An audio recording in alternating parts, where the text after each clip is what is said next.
Okay. Good morning and a very warm welcome for you to today's 7th Annual Cybersecurity Summit, hosted by the Association for Federal Information Resources Management and the United States Cyber Challenge. We extend our appreciation to you for joining us at today's discussion on digital defense, the evolving threat landscape 2020. And we are pleased to welcome our colleagues from the US Cyber Challenge. AFFIRM is thrilled to be part of this very successful and productive 7-year partnership. Luke?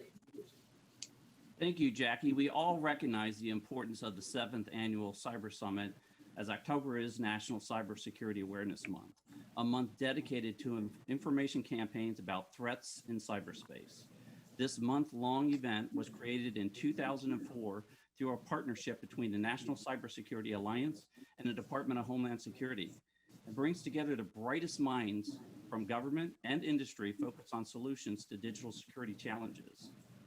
And now, to launch our program, it is our pleasure to recognize our platinum sponsor, Lumen Technologies, represented today by Zain Ahmad, Regional Vice President, Federal Government. Welcome, Zain. Thank you, Luke. Good morning and welcome everyone to the 7th Annual AFFIRM and USCC Cybersecurity Summit. We typically host this event in person in our Arlington, Virginia offices, but it is great to see everyone online and participating virtually today. My name is Zain Ahmed, and I'm the Regional Vice President for the Federal Government team at Lumen. Last month, we rebranded our company from CenturyLink to Lumen Technologies. With Lumen's launch, we're embracing our future as a platform for data applications that will help our customers achieve amazing things. Lumen represents a different trajectory for our business, one that is built on the 4th industrial revolution. It is designed to help our public sector customers succeed with their IT modernization efforts. Lumen is honored to sponsor today's virtual event, having sponsored this event for several years now. We are committed to collaborating with government agencies to help improve and simplify our collective cybersecurity posture from a national security perspective. As you all know, October is Cybersecurity Awareness Month, and I want to take a moment to acknowledge AFFIRM and the US Cyber Challenge for the great work they're doing to help the government meet the cyber challenge head on. We look forward to hearing from the impressive lineup of speakers, including leaders from DHS, CISA, and Department of Education. Without further ado, I'm pleased to turn the mic over to Ira Hobbs so he can introduce today's keynote speaker. Thank you.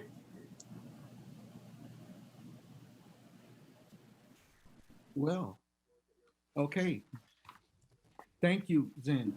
Good morning, everyone. And again, let me extend my voice of welcome to you for the 7th annual event of cybersecurity and great sponsorship by AFFIRM and the Cyber Challenge organization. We're delighted to have all of you present with us this morning, and we look forward to having a very, very productive day. Today is a unique opportunity for all of us to participate and learn just a little bit more about what's going on in a very important area of our federal work from a cyber standpoint. We welcome each one of you individually. We also extend a hearty welcome to our friends from the media who are participating with us, and we make everyone aware again that our conversation today is on the record. But I also want to extend a great deal of thanks to our sponsors. That is the people who are helping us fund this activity and this engagement. Want you to know, those of you in the participating offices, that the proceeds from this event will be used to fund AFFIRM's IT scholarship program, as well as the US Cyber Challenge cyber training camps that are helping us to build the next cybersecurity workforce. This is a wonderful way in which we are enriching and empowering our country and individuals who have an interest in that area. Before we get started, just a few housekeeping details. All of you have received a SMART guide, I believe, via email, which gives instructions on how you can submit questions, as well as accessing the expo and the network working sessions. Please take advantage of that as we move through the program today and you want to submit questions. Also understand that to submit these questions, you will see or should see a Slido question box right next to the live stream event. Use that box to submit your questions. In the event that some of you have a couple of technical challenges, simply use the chat box at the bottom right side of the event page, and a staff member will respond to you. So now, let's get started. I am privileged this morning to introduce our keynote speaker, who is the Chief Information Officer, Department of Homeland Security, and someone that I consider to be a personal friend. Karen Evans has been visible for, I don't want to say how many years, but long enough that we all know her as a guiding light in the universe of federal information technology. She's been there, it seems like, from the very beginning, and she's still going strong. And for that, we're better off as a nation and better off as a government in terms of the work that she is doing. Held numerous positions, as many of you know, across government.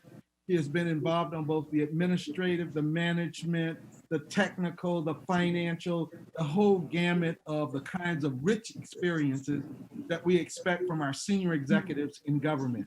So, my good friend, Karen Evans, good morning. Welcome to the 7th Annual Cybersecurity Expo.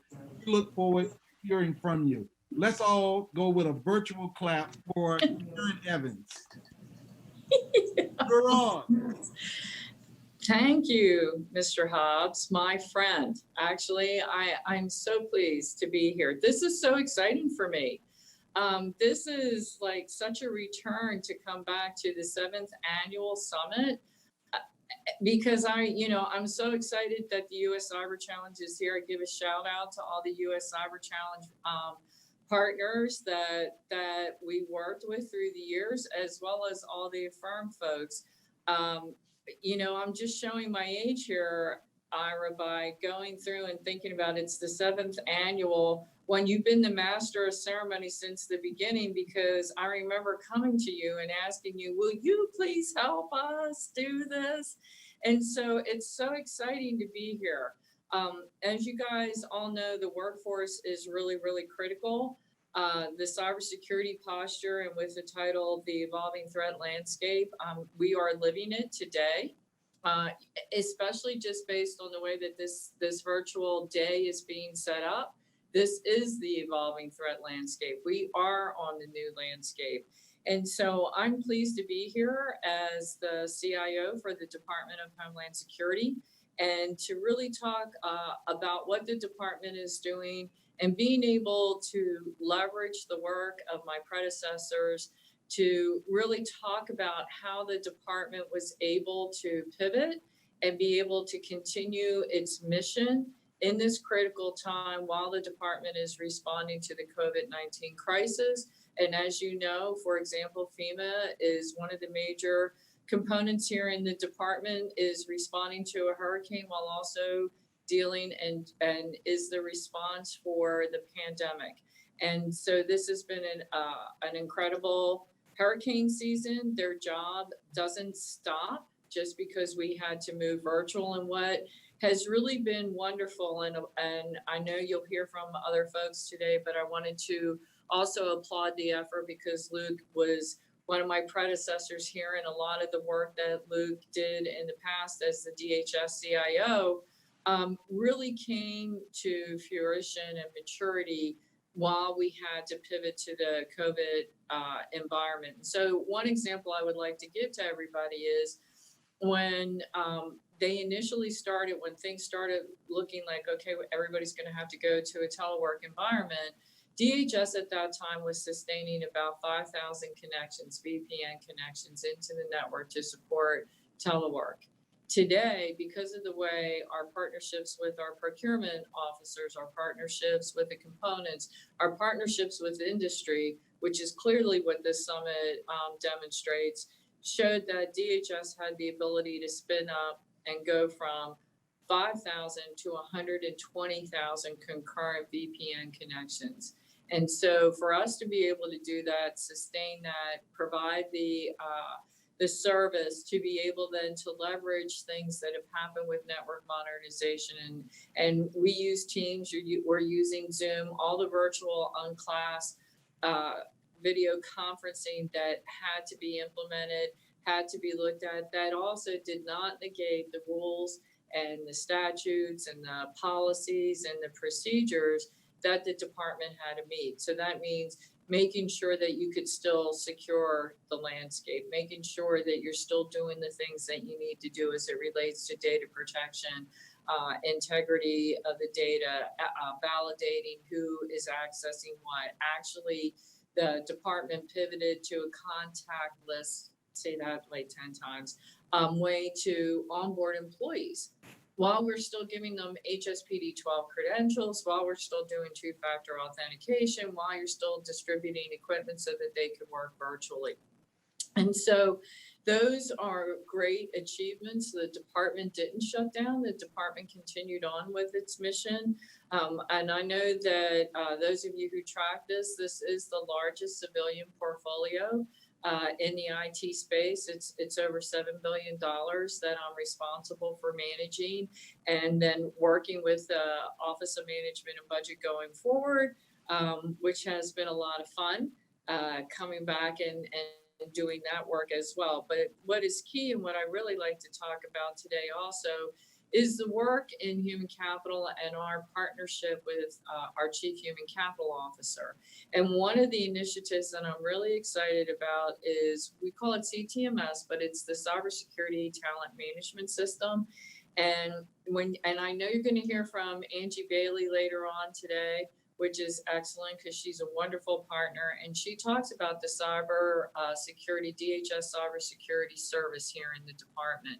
And so when this system goes live, because it will move us, and the cyber professionals will be able to move from Title V to Title VI, and that things that you've been doing, like the US Cyber Challenge and the competitions and these assessments and all the different competitions that you participate in across the United States, it actually puts that type of methodology into practice. So there is a series of assessments based on the job series that match up to the NICE framework.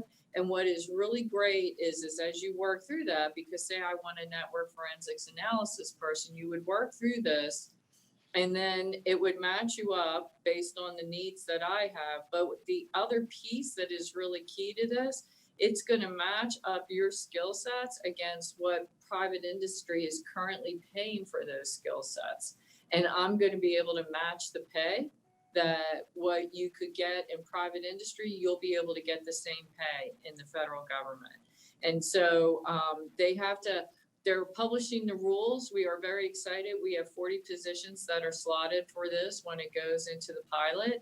CISA, who you're also going to hear from, also has positions. So we're partnered with them going through this. But this is very exciting. It takes into everything that all of us have been working on through the US Cyber Challenge, through all the other competitions, and it is bringing it live into a system, into a way that you can come into the federal government and apply those skill sets and help us manage the risk across our enterprise. So we're very excited about that. And I'm not going to say anything more because I don't want to steal any of Angie's thunder when she talks later on. But it's a wonderful partnership that we're working with her on.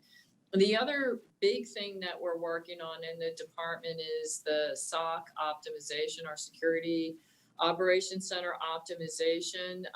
We do have a policy, OMB has us looking at that, but it's really looking at what is the right mix of how we do that in the department itself. And I've talked about this a little bit with some of the other industry partners previously, is that we're moving to a network operations security center.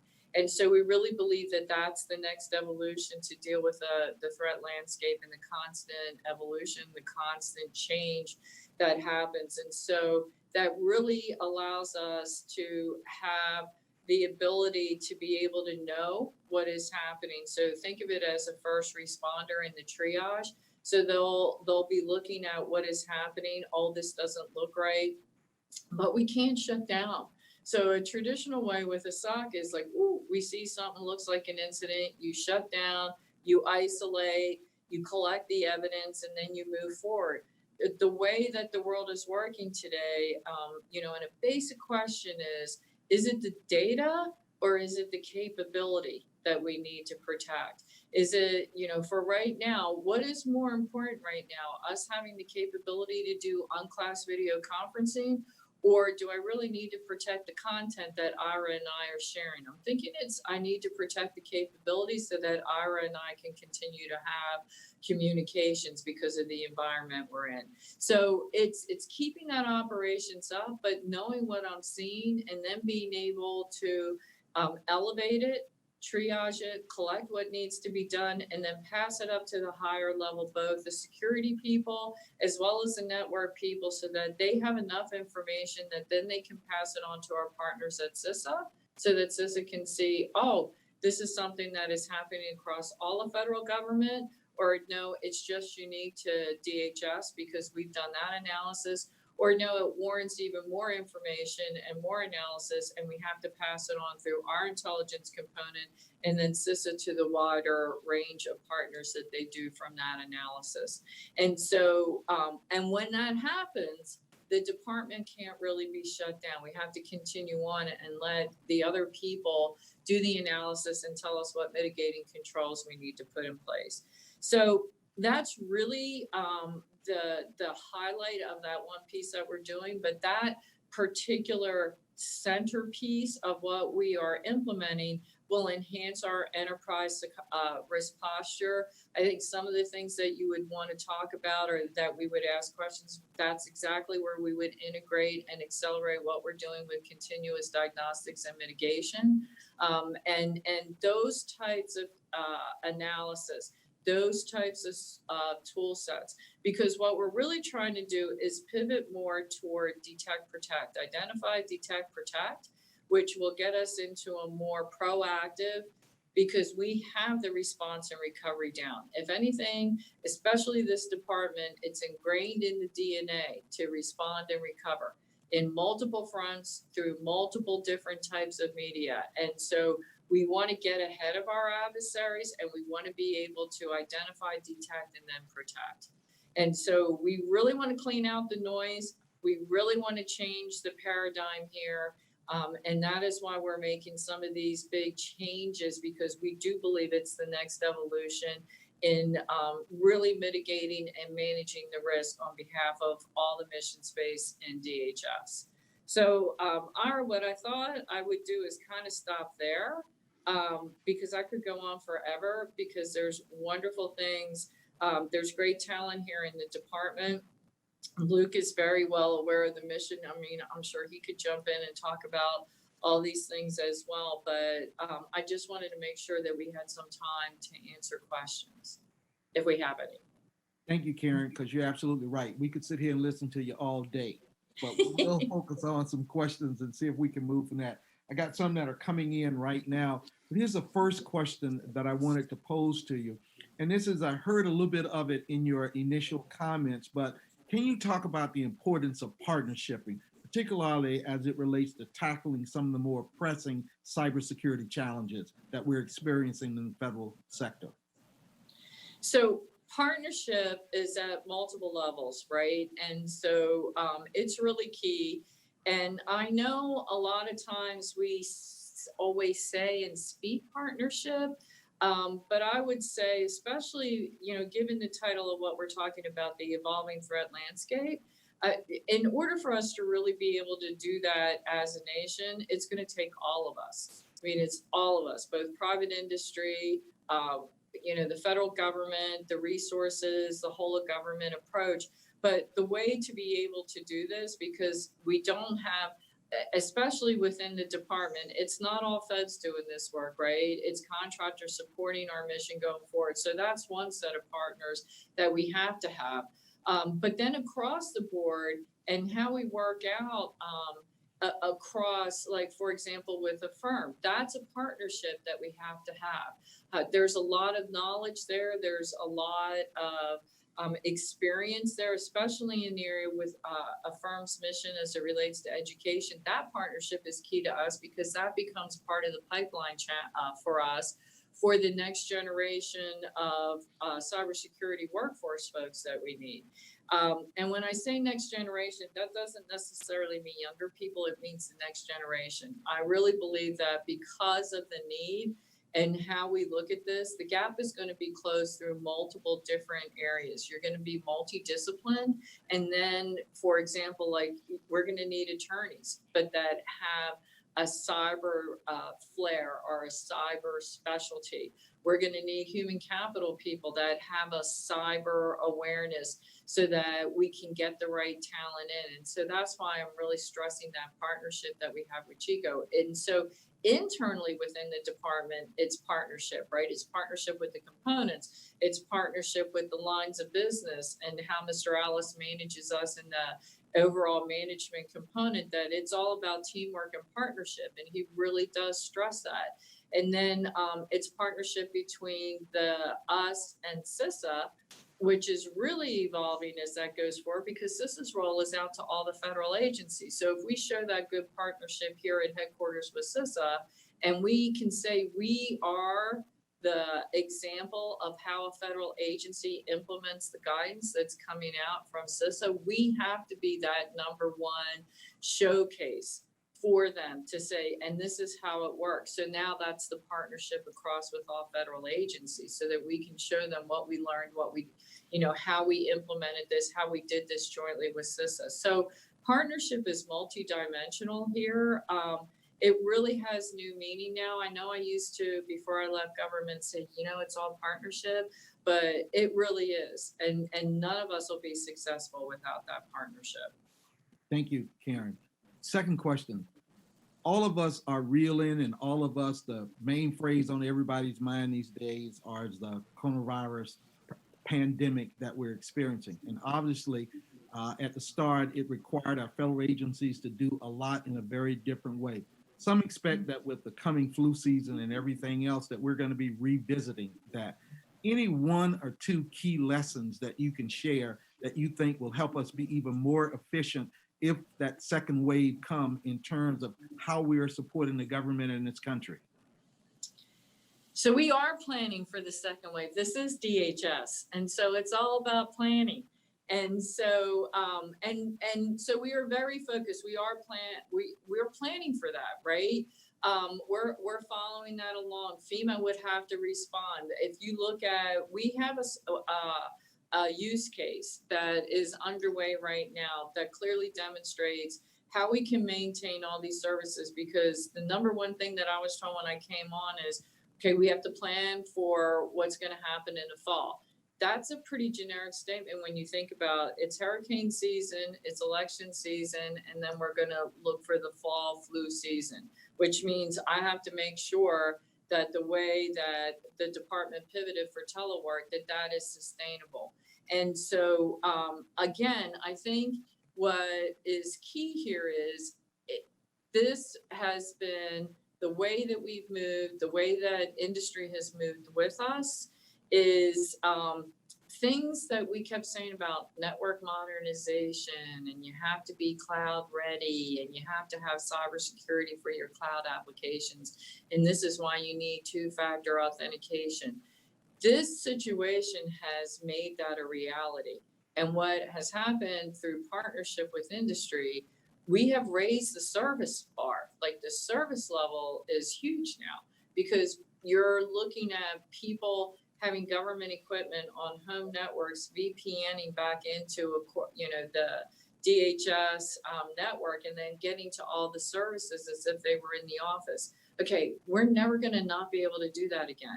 We're actually probably going to have to ramp it up even more, and then really look at what is the balance between, do we really need to bring everybody physically back into a workspace, or can we have a blended workspace, which I think is awesome, because now some of the things where some people didn't want to move to Washington, D.C., they don't necessarily have to move to Washington, D.C. anymore, right? And so some of the things that were envisioned with the digital services, because I have a DHS digital services group here, we can make a reality, and we can do that. And that's some of the things that we're looking at with our data center consolidation efforts that are underway is that, okay, what is the right blend, and can we put together those services? Because those data centers, one of our data centers is not located here in Washington, D.C.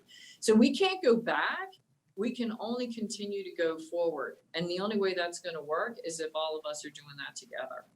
Great, Karen. Shifting gears for a moment. The conversation that you started about the cyber talent management system, I certainly don't want to take any thunder away from Ms. Bailey, who's coming up in a future panel. But I wanted to ask one question. It sounds great. Generally, these systems tend to give a lot of weight to our seasoned veterans.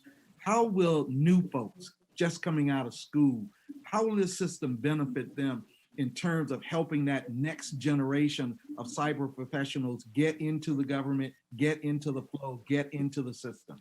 Oh, I'm so glad you asked that, because I slid a little thing in there that said it's Title VI. So Title VI is totally new. And that's why we have rules associated with that. So everything you just asked is associated with Title V. That is not going to come over into the CTMS system. So think about it. If I'm a high school kid and I have the talent and I go on to CTMS and I go through these assessments, I can, on this end as the DHS CIO, hire that high school employee, pay them what, is commensurate in private industry. And then when they're on board, put them in a career path, have education lined up for them, and they're still going to get all the benefits that federal government employees get. So it's a wow. So you need to talk to Angie about this, because it's a wow. So it is so exciting. And that's why I said, ask her, because you're in Title VI. That's why we have to publish these rules. You're not in Title V. So it gets rid of, oh my gosh, I have to know I'm a 2210 with a parenthetical for XYZ that maps over to the nice. You don't have to know any of that.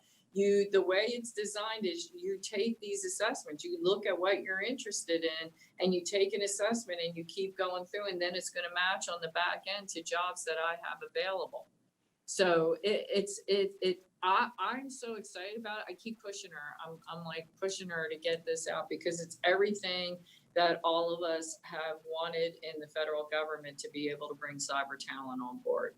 All right, we're shifting gears again. You spoke earlier about the SOC NOC in consolidation and integration. Any key milestones that we should be looking for in the next 3 to 6 months in terms of really pushing that project along? So it's actually married up to our SOC optimization effort as well. And so we are assessing existing SOCs within a department. So the idea is really to consolidate where if we have a component that doesn't necessarily have a really robust SOC environment, they'll be the first to move over. We already consolidated our SOC environment into the NOSC environment. So we've already started moving that. We're in the processes of finalizing that. What really should be a milestone for you to look at is that, and I really do, now we talked about partnerships, so I'm going to ask for the partnership here, is that when you see that some contracts that we have existing now may not continue in its current format, or that we're recompeting contracts, we're really asking for our industry partners to work with us on this next evolution to be able to go forward. So it's not saying, hey, the services that you were providing aren't of quality. It's saying, hey, we're changing the blend of feds to contractors to meet this next evolution of services that we want to provide to the department. So that's really where it's going to become key to partner with industry. So please, please, please, if you're one of the existing contractors that are here within DHS, it's not saying, hey, you haven't done your job. It's that, hey, we want to evolve to the next level of services. We hope, and I know hope is not a strategy, but we're under a continuing resolution, that we can then start announcing some of these competitions for contracts around because there's a lot of requirements gathering around the March timeframe, because that would then coincide with when we anticipate that we would be off a continuing resolution. at the longest, at the longest. At the longest. Okay, Karen, we're getting close to our appointed hour. Just a final question that's come in is, what would you think are the key takeaways for our audience this morning from your perspective as a DHS CIO and a very influential player in the federal community? What's the takeaway this morning with respect to cybersecurity and our great nation here today? Well, the key takeaway is exactly what this is titled, the evolving threat landscape. If cybersecurity professionals can stay abreast of what that risk and what that landscape looks like, and they're always looking over the horizon, I think the summit today is titled, that is the key takeaway, and that they have to have the skill sets in order to be able to respond. And actually, Ira, I thought that somebody would ask me about, hey, are you hiring? So the answer is yes. Well, that might relate more to the moderator, since I'm not looking for a job. I probably didn't think that was mission critically important, but that's a good point, Karen. Are you hiring? Yes, sir, we are. And so, again, we're working with Angie to make sure that we have continuous announcements. So now this is back in Title V, so you're giving me the opportunity to talk about this. And I do have resumes from the Cyber Challenge folks. They did send us resumes. So before any of the competition winners ask, we do have resumes. So I'm very excited about that. But we're going to do 2 continuous announcements. And I know, Ira, based on your background with workforce, you'll be very excited about this. The first one will be like from 5 to 12. So if they come in, right, so that we can put people on a career path from 5 to 12. And the second one's going to be from 13 to 15. So when we get resumes, we'll be able to then work with the classification and depending on where they are. So that's the traditional way. We're going to have both. And so that we can put them on that career path. So we're really close to having those posted. And then so keep an eye out for those. But if you send us your resumes, we're going to send you through that path. And based on which way you're classified, that's how we're going to bring you on board. Okay, people, you all heard it. DHS is hiring and they're looking. You know, we got a lot of nieces and nephews who are all at home now. They don't have to get up and put on a tie and go out. All they have to do is be available and ready to work. DHS is hiring. Let's get those resumes in. Let's help them. Karen, we'd be very remiss if we didn't take a moment and just thank you for the many years of outstanding service that you have provided to the federal government and the leadership that you have provided in our community. It goes without saying that you have done just an outstanding, as my minister would say, a yeoman's, a Herculean job in terms of pulling and snatching us forward. So we want to thank you again on behalf of the AFFIRM board and all of our Cyber Challenge folks for just a wonderful, wonderful job. And the way, and I say this to all of my government colleagues, the way you make yourself available to provide and share information to our industry partners and the public at large. Thank you so very much on behalf of all of them. And I wish you a great, great and very prosperous day. Stay safe. Thank you, Ira, and congratulations to all the U.S. Cyber Challenge folks. And I'm so excited for the partnership with the U.S. Cyber Challenge and AFFIRM. It's wonderful to be here. I appreciate the opportunity. Thank you. All right. And I believe then with that, I will now turn our meeting back. Wait a minute. I'm so sorry. We need a round of applause. I know I can't hear it, but I know you got it. Let's give a round of applause here for just our great opening keynote speaker that sets us on a path to really make this thing happen well today. Thank you, Karen. Appreciate it. See you soon, hopefully. All right, I'm going to turn it back over to Jackie and Luke and let them take it from here. Thanks. And a special thank you to you, Karen, for being here. It's my honor to serve with you at DHS, and we're very lucky as an agency to have you. And very thankful to you, Ira, for being today's MC extraordinaire and a distinguished past president with AFFIRM. I actually have the distinct honor of serving as this year's AFFIRM president. And a little bit about AFFIRM. We were founded in 1979 as the Association for Federal Information Resources Management. Back then, IT was about resource management. We are a nonprofit organization. We're an educational organization whose overall mission is really to unite government, industry, and academia to collaborate and innovate. AFFIRM is proud to support rising technology professionals through our monthly sponsored programs and annual fundraising events, and today's event is no different. Our scholarship and grants programs have provided over $300,000 to educational institutions and nonprofit organizations to advance STEM programs and support STEM students. We are proud of today's agenda and the support of AFFIRM Scholarship Program and USCC Cyber Camps. We will now take a 2-minute break and we'll be right back to announce the US Cyber Challenges Capture the Flag winners.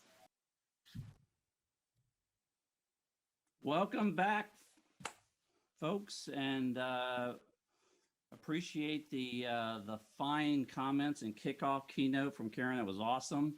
I have the distinct privilege of walking you through sort of this program all the way down to the finish line here, which is going to be where we're announcing a very special group that did a whole lot of stuff to be recognized as the what we're calling the Cyber Bowl champions.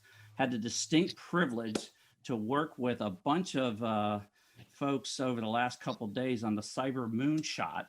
And that's a group of esteemed colleagues, by the way, that rest assured are doing some deep thinking. When we start talking about, Girl Scout badges for cyber and, think things like Schoolhouse Rock for 3rd and 4th graders for cyber, that we're thinking about way down the pipeline all the way up to today's event. And today's event, let me tell you about the US Cyber Challenge, created by and designed by actually the Honorable Karen Evans herself with some other badasses in the community. 11 years old, and the mission is simple: identify America's best and brightest to build the next generation of cyber warriors. We partner with colleges and universities. It is part of the Center for Internet Security. We have the director, John Gilligan, on board, and he's going to speak about the CIS, as we like to call it, a little bit later in the program. To date, we have 1,000 people that have gone through this program and become cyber warriors, if you will. 10,000 people have applied for this program. And the way it typically works is in the spring, there's an entity called CyberQuest, where these folks go in and they go through a process, get scored, timed, and whoever scores the highest gets an invite to these camps. The camps are 1 week long. It's a boot camp, as they like to call it, and it consists of a whole lot of things. It's a week long. There's labs. There's intense instruction. Every day at lunch, there's another activity that goes on. Monday, it's a resume writing class where they learn things like how to put your resume in snackable content so that it can be absorbed. An ethics panel the next day, a CIO CISO panel the next day, a job fair the next day. Full throttle for an entire week. And of course, on the last day, there's a capture the flag competition. Every instructor that is involved in this program is a practicing cyber warrior out in the wild and the woolly, so to speak. They're not full-time instructors. They come in, they're bringing real world experience in. And let me tell you, I sat through these programs throughout the summer. Awesome. What's interesting as well is that they have teaching assistants there. And who are the teaching assistants? The teaching assistants are those prior students that have come back to volunteer their time a week long to make sure that every student has a great experience. And I'd like to shout out first Troy Jordan for making sure that those TAs are all lined up, scheduled, and readily available. You're awesome, Troy. Thank you very much. Well, this obviously has been a unique year, right? We had to swizzle over and start to do from a brick and mortar, which is typically what these are, held in university camps, to virtual camps. A little bit of a twist at the end there that we decided to put on it is, since we went virtual, hey, why don't we not only have the champions of each camp that won the Capture the Flag contest, we'll bring them together virtually and we'll have a National Cyber Bowl, which I'll explain a little bit more in a minute. These camps are, again, brick and mortar. We had one last year in 2019. We typically traditionally bring them forward, those that won the Cyber Capture the Flag competitions in those camps to the AFFIRM event year over year. Again, a 7-year partnership that we have with AFFIRM. Unfortunately, last year, actually this year in March, was one of the first events that I experienced that we had to cancel and couldn't do it because of the COVID crisis that we're all facing with. So we decided that we would carry them forward and recognize them today. We'll be doing that in a moment, along with recognizing the 2020 camp winners as well. First, I want to recognize a bunch of special folks, and these are the camp hosts that have been involved year over year in hosting this cyber camps during the summer. And we typically have 3 of them. First of all, from Delaware Technical College, Jared Bates. From University of Illinois, Ginny Swidrewski. Virginia Tech is Randy Marshaney. Randy is actually the CISO there. University of Hawaii is Jody Ito, who's actually the CISO there. And Ivy Tech is Romney Salahi, who is the professor extraordinaire. I'd also like to, and again, a big shout out to those folks volunteer a ton of their time, a ton of their staff's time to make sure that this is a great experience year over year. I also would like to thank the USCC Dream Team. And that consists of Doug Logan, who's the Chief Technology Officer, who sort of is the brainchild behind a lot of this stuff. Rudy Pantiman. And Rudy is actually our marketing genius and make sure that we have all the sizzle. Martha Doris, who kind of brings it all together, stitches it together and makes sure we're keeping the trains running on time. Stacy Wright, who does a lot of our finances, logistics, et cetera, coordinating with CIS on the back end. And of course, Kelly Peard, who makes sure that every single student has a great experience. I also want to make sure that we recognize our partners. Again, I have to start with the Center for Internet Security, John and crew. You know, we are an affiliation under that mothership, if you will, and they give us a lot of support to make this thing happen. I also want to recognize Google and Verizon, Dell and Caresoft, GDIT, Deloitte, Trustware, SANS Institute, CISC, Thundercat, GDIT. All of these folks come together along with, of course, AFFIRM, to bring this movement forward and recognize these folks. Finally, I'd like to introduce Doug, who is going to be the 2019, who's going to introduce the 2019 winners. Let me say a little bit about Doug. As I said, he's the CTO of the US Cyber Challenge. He is also, looks like he's 26 years old. However, when I met Doug, he actually had 9 children, none of them adopted, by the way. And now he has 11 because he just had twins. The guy is a complete freak of nature. He's a genius. He's technical. He's got creativity. It's all in that beautiful mind.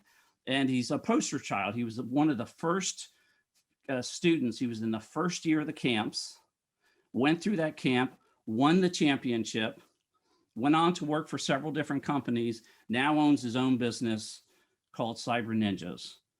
Doug Logan, extraordinaire. Off to you, Doug. Well, thank you, Luke, for that great introduction. I think actually from the 2019 camps, we actually have Jared Bates, who's on here as well. He has been involved in the US Cyber Challenge since the beginning as well. He helped host Hello, Jared. camps. And he actually is all prepared to announce these 2019 individuals. So I'm actually going to hand it off to him to do that.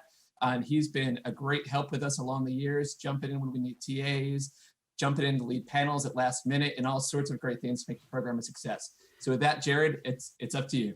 And Jared is one of those extraordinary volunteers that we're talking about. And I think this is the first time I've seen Jared with a tie on. Jared, over to you. Not true. Yeah, it's definitely been a great honor to be part of the USCC the last 11 years. And I think I've been directly involved in about 15 USCC camps. So that's amazing experience. A lot of great people involved in this. So the champions of the Eastern Regional CTF are John Hurd, Sulan Adhikari, Jamie Lightfoot, Joshua Krizik.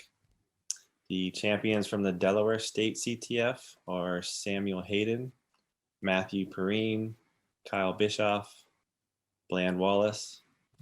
And then the champions from the Western Regional are Alex Labonta, Howard Sheen, and Turner England.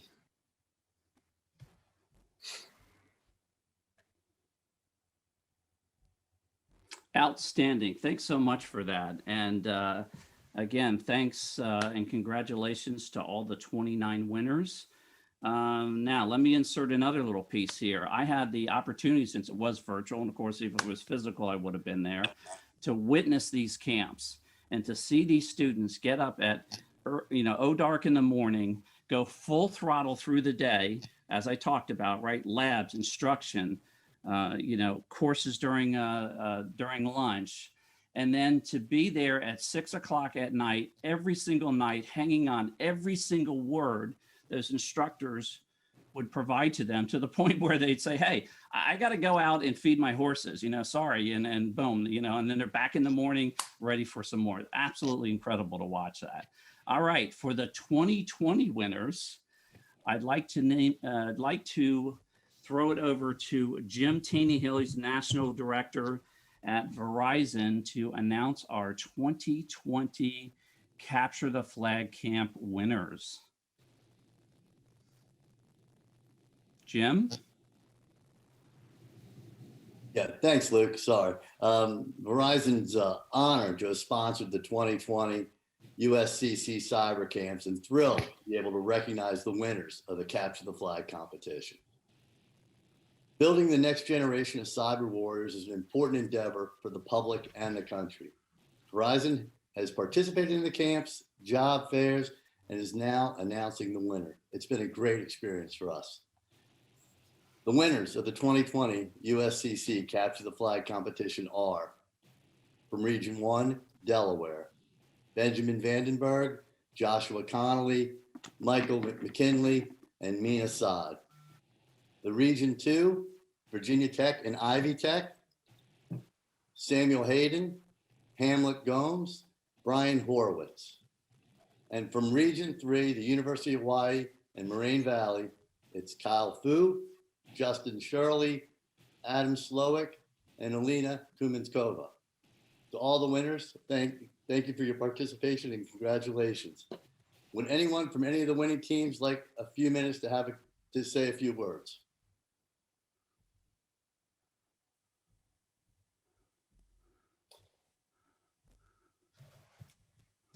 Okay, thank you. Luke, back to you. Thanks, Jim. They're probably out studying for their next exam. Who knows, right? And I totally get that, right? That's super important. All right, so let's walk you through this. You had the 2019 winners, the 2020 winners, and then we put a little spin on 2020, and we said, hey, we're not going to just bring them to Washington and recognize them, even though we've done that. And thank you very much and congratulations. We're actually going to bring them together to compete against each other. This is the very first time that's happened. And we brought the runner-ups in. So we have 6 teams now competing against each other. And once again, I got to give this one to Doug. Hey, we don't want to just teach the students how to be cyber warriors, sort of bare metal. We also want to teach them soft skills. So how about if we give them a challenge, each team, sort of a challenge, a common vulnerability exposure. We'll name a company and say, hey, this has been identified at this company. Your team now has 20 minutes to come back, present that to the CEO, the CISO, and the CIO of that company. We put a mock panel together, which consisted of a bunch of heavy hitters, including the CISO over at Department of Justice, the CIO at ATF, which Roger Beasley, which you're going to hear here shortly, Nick Ward, of course, from DOJ, Sean Barney from the CISO at USCIS, and of course, Louis Coronado, who was the CISO at CBP, is now the executive director at DHS. A whole bunch of industry folks from Google, Verizon, Deloitte, GDIT, racked and stacked them up on a whole bunch of stuff, right? Timing, were you able to elegantly present this and get your point across? Did you have the technical chops in there? Did it flow right? Was it believable? All these sort of things brought together. And let me tell you, those panel members absolutely peppered them with questions, and those students did a absolutely brilliant job. I'll tell you, it was really impressive to watch that. So they went through that process. After that, at 10 o'clock in the morning, start at 8 o'clock in the morning, 10 o'clock in the morning, they stop that, they get scored on that, and then they go into a capture the flag environment. This capture the flag environment was not 6 hours long, it was 30 hours straight. And of course, who built that purpose-built environment was a group called the Bison Team. And who are they? Of course, former students. Anthony Sneed, Enio Navarro, Jamie Lightfoot, Casey Polk, and Sherman Kay put together an outstanding capture the flag module that just blew these guys' mind. You could score 32,000 points. They had 30 hours to do it. None of them got more than, I think, 24,000 points. Whoever scored the highest took that score, the composite score, brought it together. That's your national championship champion. Nobody knows which team that is. To announce the runner-up of the first U.S. Cyber Bowl championship is Dan Van Belkom. And Dan is with us from GDIT. Dan, over to you. Thank you, Luke. I want to say it's a real treat to be here today. I really appreciate being asked to participate. I'd like to add my congratulations to the 2019-2020 regional capture the flag winners. I just want to say I did my my first capture the flag activity over 20 years ago in 1998 at DEF CON, and I've been hooked ever since. It's a great way to learn practical and tangible skills on not just how the attacks work, but really how to mitigate those attacks from ever happening.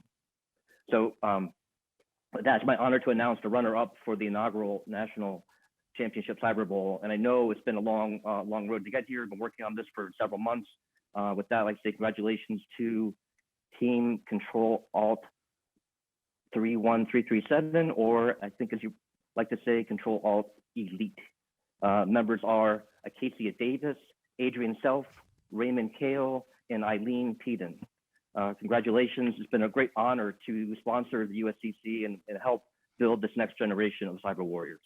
Luke, back to you. Congratulations to Team Control Alt Elite. It's been a hell of a journey to get to this point. There's no doubt about that. And we really do appreciate, all of the extended efforts to get to that point. Talk about a bunch of warriors. Well, I had mentioned earlier in the program that we wanted to give John Gilligan, Director for the Center of Internet Security, a few moments to describe what that is, how it fits into the picture, and quite frankly, how important that is to the entire ecosystem. John, over to you. Okay, Luke, thank you very much. And it's my pleasure to be here representing the Center for Internet Security. As Luke mentioned, we have been sponsoring the US Cyber Challenge now for 11 years. Our primary focus is to provide security best practices as well as security support for state and local governments. One of the efforts that we've been involved heavily in the last couple of years is trying to improve the security of our elections infrastructure. And so we are gearing up for November 3rd, as many are, but we have a slightly different focus. As Luke said, we believe that helping to grow the next generation of cyber leaders is important.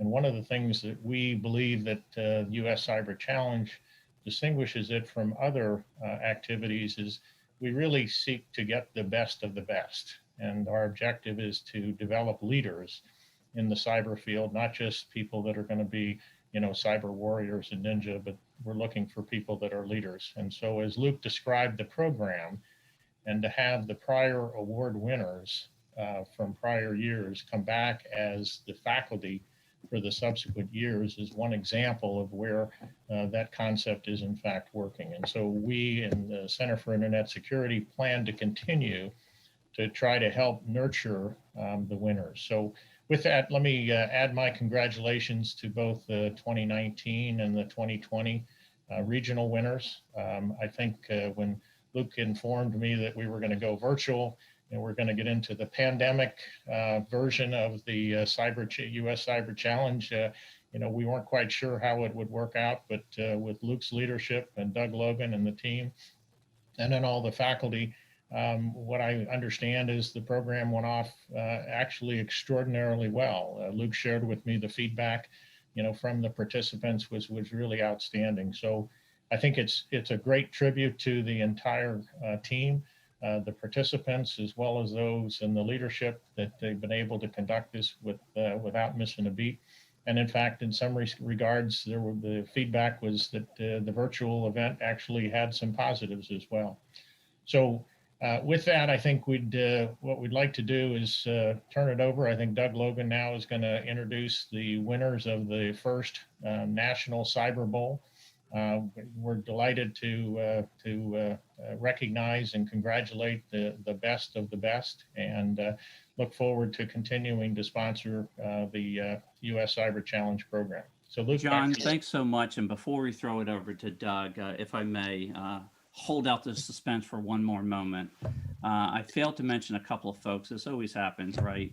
And that's Dr. Chase Cotton, Dr. Mark Hufe, and Dr. Marwan Ramsey, all from the Delaware area, were involved and have been involved in this program all along, up day and night during the CTF. And hats off to all of them. Once again, extraordinary volunteerism on their part to make sure that every student has an absolutely outstanding experience. Doug, over to you for the crowning. Now the moment that everyone has been waiting for. Who was the winner of the Cyber Bowl? And just to be clear, because this is a combination, so they received a score based on the technical CTF, but they also received a score off of the presentation. And so it's that combined score that determines the winner. And so the team that won this year is Team Concord, which is represented by Kyle Fu, Justin Shirley, Adam Slowick, and Alina Kuzmenkova. And I'm sorry for butchering any of those names. So congratulations. I know that they didn't join the Zoom session for you to be able to see them, but they are out there. And we'd like to congratulate them for all the hard work they put into it and the excellent presentations we saw this year, which was a whole new addition to everything. Thank you. Back to you, Lee. Outstanding. And what do they get, Doug? Besides they bragging get right, which is they get a number of things this priceless. Year. First off, thanks to our friends over at SANS, they're going to receive a SANS, I believe it's the GSEC class, and a sitting for the exam. The top scorer out of that team of 4 individuals will also get their choice of any SANS class if they want. And probably what I think is the best part of the award is we actually have gotten a WWE style belt that will have their names forever emboldened on the edge of it, and they'll get to hold it for a year. And then next year, when we have another Cyber Bowl event, the next winners will get to hold it for a year, just like another event. So this is actually a cyber event where you get a physical giant belt to wear and gloat with your friends how you won the actual event as well. So I don't know, Luke, do we have a photo of that available? Or is that something yet to be tuned? I'm not sure if I'm looking to see if it's up there. If it's not, if we have one available, it's pretty awesome. I wish I had my name put on it. Yeah, I can't. If it's not up there yet, we'll make sure sometime during the program here that we'll throw it up there. But I promise we won't do that during Angie and Roger's presentation that they're getting ready to do, which we're getting ready to go to. So I'm going to throw it back over to you guys. Congratulations, Team Concord.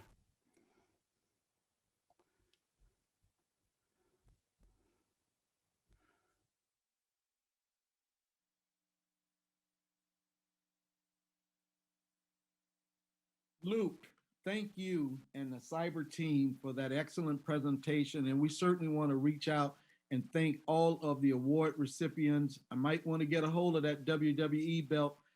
Sounds like it's a winner. Thank you all again for your participation this morning. We also want to just reach out again and thank our sponsors who helped to make this program so successful and so meaningful for many folks who will benefit through the scholarship funds that are raised here today. At the platinum level, we have the Lunar Technologies, our new category, audiovisual, which is being sponsored by the Leidos Corporation. At the gold level, we have Checkpoint, ICF, Red Hat, Trustwave.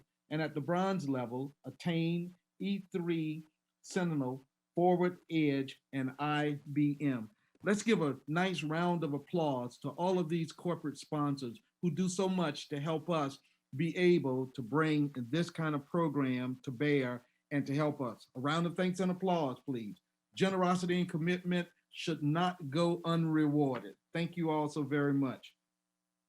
We're now going to move to our 10:06 event, which will encompass both some opening comments and a panel discussion. I'm very pleased this morning to bring forth now Maria Roque, who is currently the Deputy Federal CIO, Executive Office of the President. She is skilled in government, both on the DoD side, having served in the military, United States Navy for 26 years, and brings a very active understanding of information technology and information intelligence to our format and program this morning. She has worked across the board in both the big agencies, the small agencies, and worked her way into a place where now she is one of the driving forces in information technology across the government. Please join me in welcoming to the stage Maria Roque, Deputy Federal Chief Information Officer for the United States government.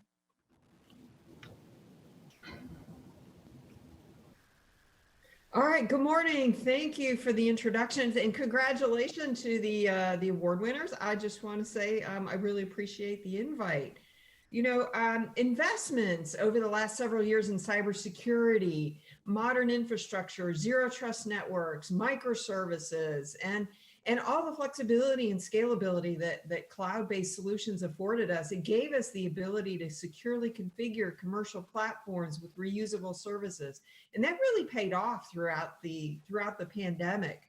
And cybersecurity is and will remain front and center. And it's one of those foundations of a 21st century technology capability.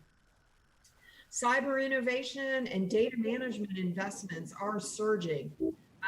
Just including the federal government. Cyber attacks are becoming more common and cybersecurity even more critical as the government develops and delivers its services digitally. Our investments in cybersecurity, again, throughout the pandemic really paid dividends against all the threat vectors, including phishing, scams, malicious emails, impersonations, all of those things. And artificial intelligence capabilities in cloud-based tools that sift through large amounts of data are augmenting cybersecurity analysts and helping those cybersecurity professionals respond to threats, prioritize alerts, and reduce that signal to noise ratio from legitimate events. And AI, of course, is good at adapting and responding to that ever-changing threat environment. Data security and authenticated authoritative data is foundational to any data intelligence capability, right? Improved data intelligence requires that our data is more easily accessible, be of high quality, overseen by a workforce. And this is important, overseen by a workforce with the skills and the knowledge of agency missions to ask insightful questions of that data that they're seeing. The CDM program, of course, aims to increase visibility to the government's cybersecurity posture by turning that data into insights and information. And, you know, interconnectivity of data between systems across the federal government becomes table stakes. And we must prevent and deter unauthorized access to sensitive information, yet enable that data accessibility. And privacy, security, and data sharing, they often appear in tension with one another. And we need to set a common, secure standard for data sharing within and across the federal government to strike a balance. And of course, for citizens, privacy and ownership concerns around data collection will necessitate more secure management of individuals' digital identity. We must have a government that's digital, nimble, resilient, and secure. Agencies are making significant progress in managing risk, and the most recent FISMA report reflects that progress and reflects those improvements in areas, you know, focus under the president's management agenda, and of course, the federal agency elements of the National Cybersecurity Strategy. We will keep raising the bar to improve cybersecurity, including, continued focus on digital identity and protection of data and high value assets, and the expansion of the activities across, of the Federal Acquisition Supply Chain Council reflects our commitment to mitigating supply chain risk to the federal government's IT and communications technologies. So we must do more to sustain long-term transformation. We've been talking about this, and we have to do more as we even continue to improve those cybersecurity capabilities. We're modernizing our infrastructures and systems and continuing as we ensure digital first and adding value in service delivery for the American public. Managing risk and building in security at all levels is essential. So thank you. And now I will turn it over to Jason.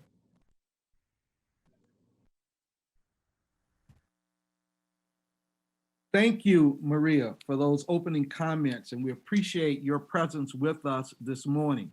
We are now getting ready to move toward bridging the cyber talent gap in government.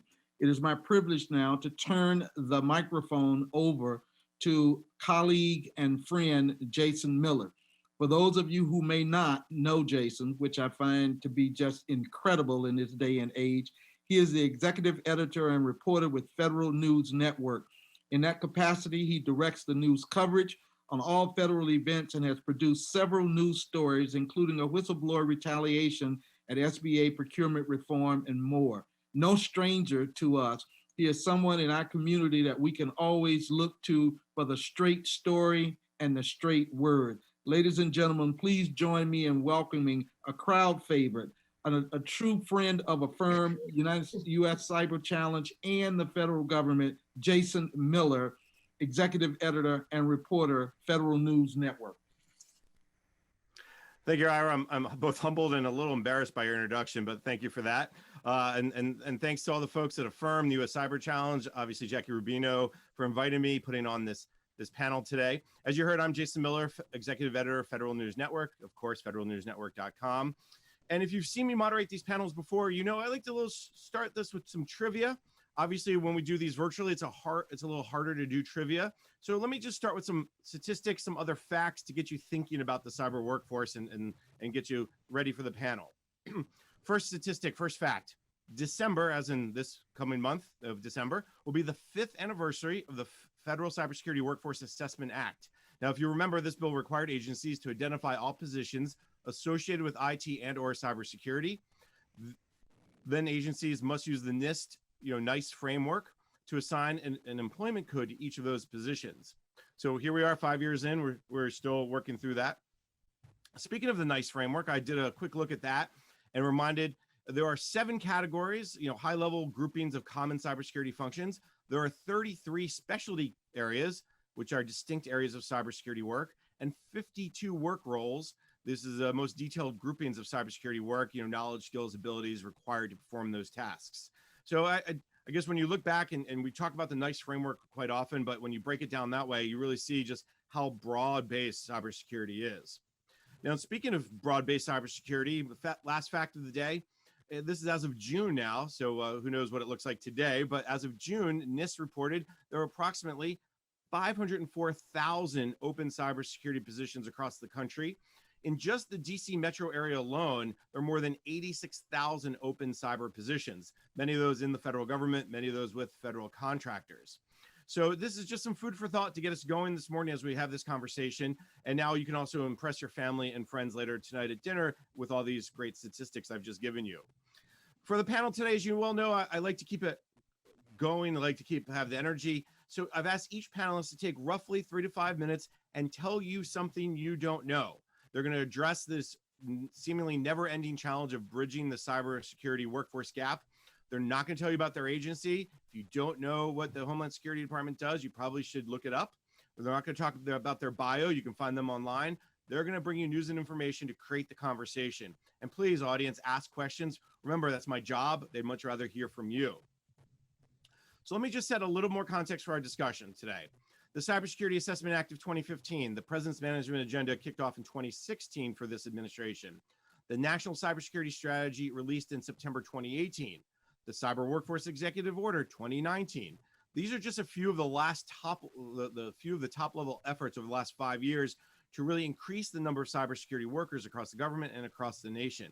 Yet here we are, still with hundreds of thousands of openings.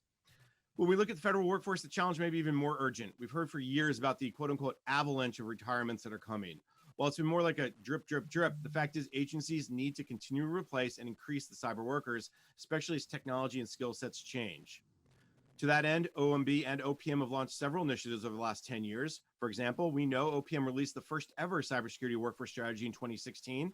And in February, it followed up with a memo asking agencies to assess the cyber aptitude of its workforce. OMB and the CIO Council launched in 2019 the Federal Cyber Reskilling Academy, which trained now 2 cohorts of federal employees in cybersecurity. This reskilling effort was so popular, the CIO Council was overwhelmed with interest and the number of people wanting to take part in the academy. And then there's the hiring authorities, special pay bands like some agencies have like DHS. And then, of course, there's the appeal of the mission, whether it's NSA or education or something small like the Millennium Challenge Corporation. Serving the country obviously can be more powerful than any paycheck. So we've seen the momentum for hiring, training, improving the cybersecurity workforce. So how do we keep it going? Well, that's going to be where our panelists come in, and you know who they are. So I'm going to just go right into it and ask Maria wrote her follow-up question from her specific presentation. And Maria, I want to start with this Cybersecurity Reskilling Academy. I know you didn't necessarily mention it as part of your presentation, but it does occur to me that you had so much interest and there's so much excitement about it. At the same time, you guys did have some challenges of placing those folks. How are you kind of taking those lessons learned and applying them so agencies can hire these cybersecurity experts more quickly, more easily? Yeah, thanks, Jason. And I'm glad they called you a crowd favorite, huh? To your question, shout out to the CIO Council and of course, Jason and Dorothy Aronson, and of course, the Office of the CIO's work in my office, the staff there for really kicking off that cyber reskilling cohorts. There were a lot of lessons learned that came out of it. And that was part of doing these pilots, was to say, okay, we could retrain people, we can upskill people. And with all the interest that we had, it was over 1,000 applicants, I think, that came in. And what came out of it is those lessons learned, right? We've got a workforce that scored higher on all those aptitude tests than their peers out in the public sector or in the private sector. We also learned out of that is that even though we train people and we've got a cybersecurity academy, the current regulations from OPM say that, well, you have to have 12 months of actual work in that job before you're ready to get put into that position. And that was one of the challenges that we had and one of the lessons learned, because we know that if we ever do this again, or if we take on, even if the training is 3 months or 6 months, we have to plan for an internship, if you will. We have to place these folks on a detail so that they get not just the schooling for that 3 or 6 months, but that they get 12 months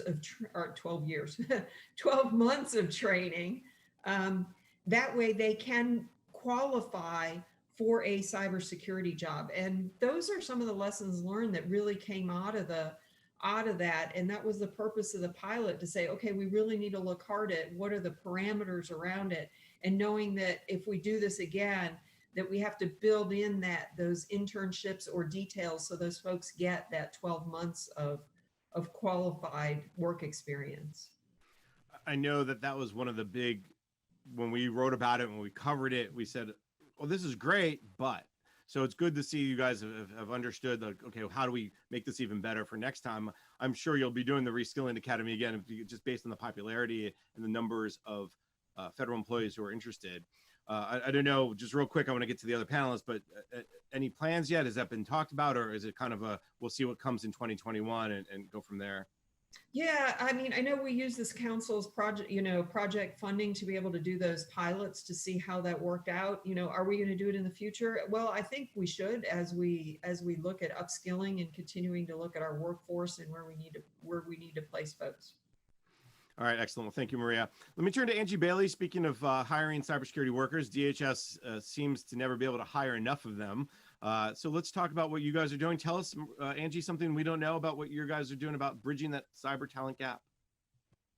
Well, first of all, Jason, I just want to thank you for this opportunity to come in and speak today. And so as I've noticed, like, I'm probably maybe the only chief human capital officer that's on here and stuff. So if you don't mind, I'm going to take a little bit more of a bent toward the human element of this and some of the things that we're actually thinking about, not just for today, but into the future. And there's a quote by John Naisbitt that I really like. It said, "The most exciting breakthroughs of the 21st century will not occur because of technology, but because of an expanding concept of what it means to be human." And it's really something that we're finding, especially as we've been going through COVID, through the COVID crisis, as well as some other things, is this interconnection between technology, but also just quite frankly, the human experience. And technology, as we know, it's here now. Whether it's cybersecurity, which I do believe is kind of interwoven between everything. But when you think about when the Border Patrol first stood up in 1924, they were riding horseback. And many of those now still are riding horseback. Some are on ATVs, some are in vehicles, but they're being supplemented with drones now. And so where we previously might have recruited folks with horse skills, today we have to recruit those that have horse skills, can speak a foreign language, and know how to operate a joystick, right? And also have some type of awareness from a cybersecurity standpoint, because our drones are certainly susceptible to to different kinds of strikes from the enemy. And so those are things that we have to look at, but we're also starting to look at, okay, if drones can be used for Border Patrol, are we also going to start using those for FEMA, for example, to help deliver supplies to remote disaster victims, as an example? And then also interweaving into this, and again, I just want to stress that I think cybersecurity is this big umbrella that kind of fits within everything. When we think about exoskeleton suits, we know that they're going to be a game changer for our law enforcement. They're already trying it out with regard to the military, but it will help decrease the fatigue. It'll increase productivity. It'll give them superhuman strength. Does that help us then also, where's the intersection with our dogs, right? Or with our horses? Do we put those kind of exoskeleton suits on our dogs as well? And so these are all the things that we're really starting to think about whenever we say reshaping or reskilling. It's like we have to, first of all, have a vision of what is the future so that we can actually start really kind of thinking through and planning through some of what we really need to do. The other thing that we've been really thinking about, at least I've been thinking about, is, Elon Musk, I think he wants to put people on Mars by 2050. If he's able to do that, right, and you have almost like a bubble over it to protect those inhabitants that are on Mars, will that become the new border wall? What does that look like? What does the security of that look like? What does that look like for TSA, right? And will we need ICE criminal investigators, and what kind of skill sets and things will they need to have? Again, not just from their own skill set as an investigator, but also where the technology would actually intersect within that. So as we all know, the threats that we face today, they're more complex. The threat actors are more diverse than they've been at any point in history. Warring will be less and less confined to the battlefield. As we're well aware, it's more aimed at disrupting societies. It's more aimed at disrupting our federal work, our federal agencies. And they're using cyber weapons from afar. They're not just right here in our building, right? It's not just an insider threat thing. We have to look at that whole global threat. And so cybercrime, as we know, damages could be in the trillions. Cyber attacks are ever increasing. So this is where our cybersecurity and infrastructure security agency, they really have to think about things like how social media and the internet play with regard to our cyber makeup as well.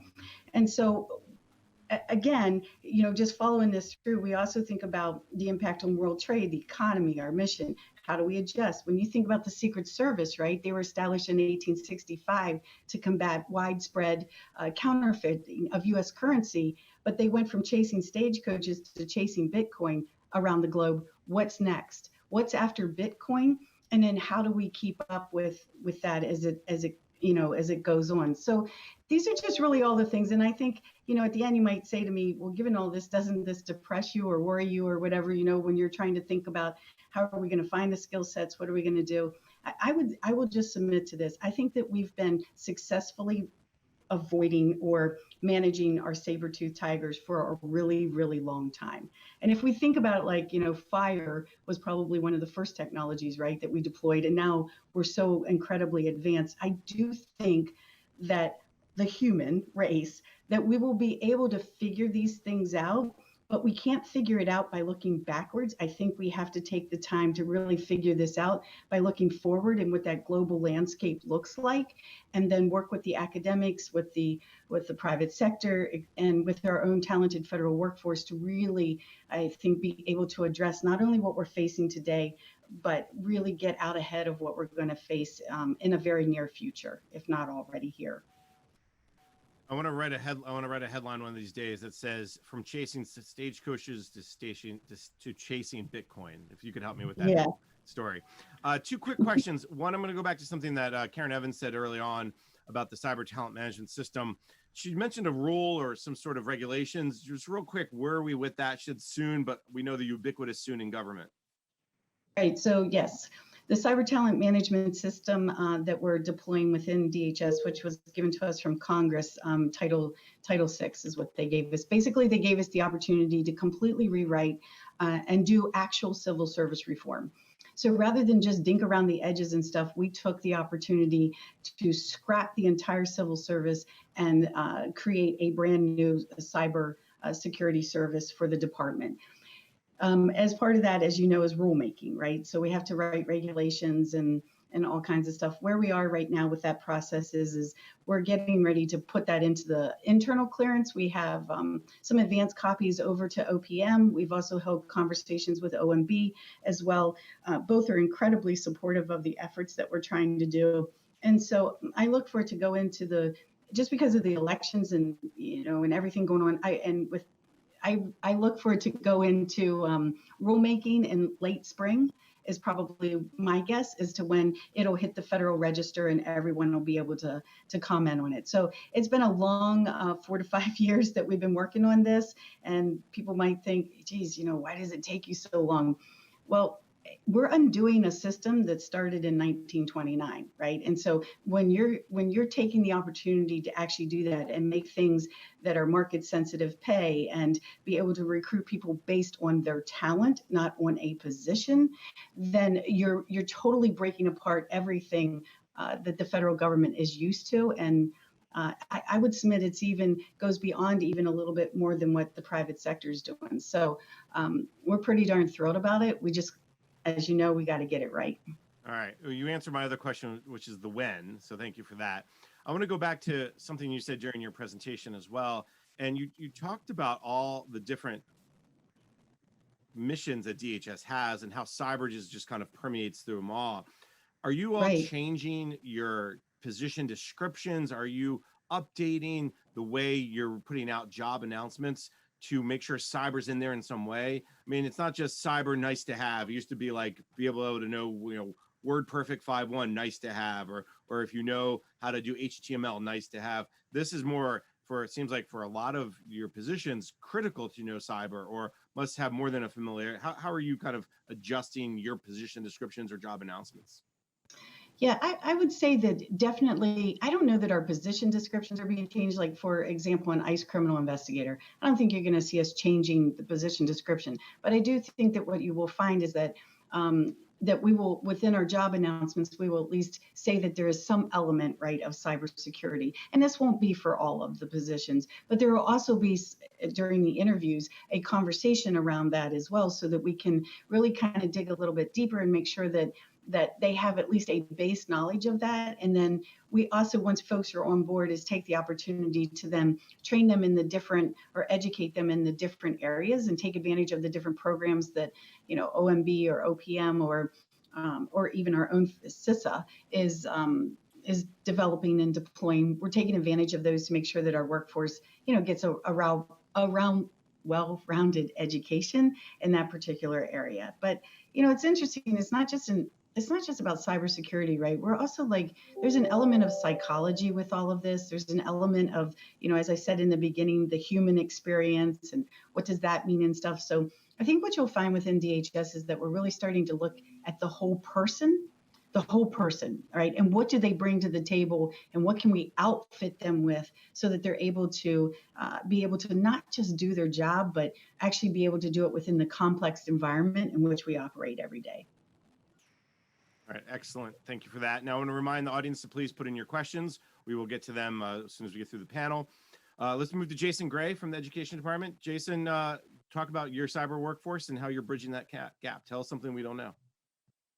Okay, winning lotto numbers are. No, so thank you for the invitation. One thing I'm really proud of is for the first time, certainly in the 4 and almost half years I've been at the department, we have no vacancies in our cyber program. We're fully staffed, which is just amazing. So that's one. Really happy about that. Again, reinforcing the mission of the department, the size and scale and the importance of what we're doing and why we're doing what we're doing. Another thing I thought I would share is that, which is tangentially cyber related, is the last month we kicked off the data science training program, which literally I expect to fill some of the gaps as it relates to cybersecurity. We have 61 participants, 32 agencies, 16 states, a dozen different occupational series. So I'm very excited about that and seeing how that will continue to provide value to the organization. Another thing is, I know in May of this year, we released a future IT workforce report that was based on the State of IT report. We're actually doing a revamp of that, specifically focused on the impact from the pandemic.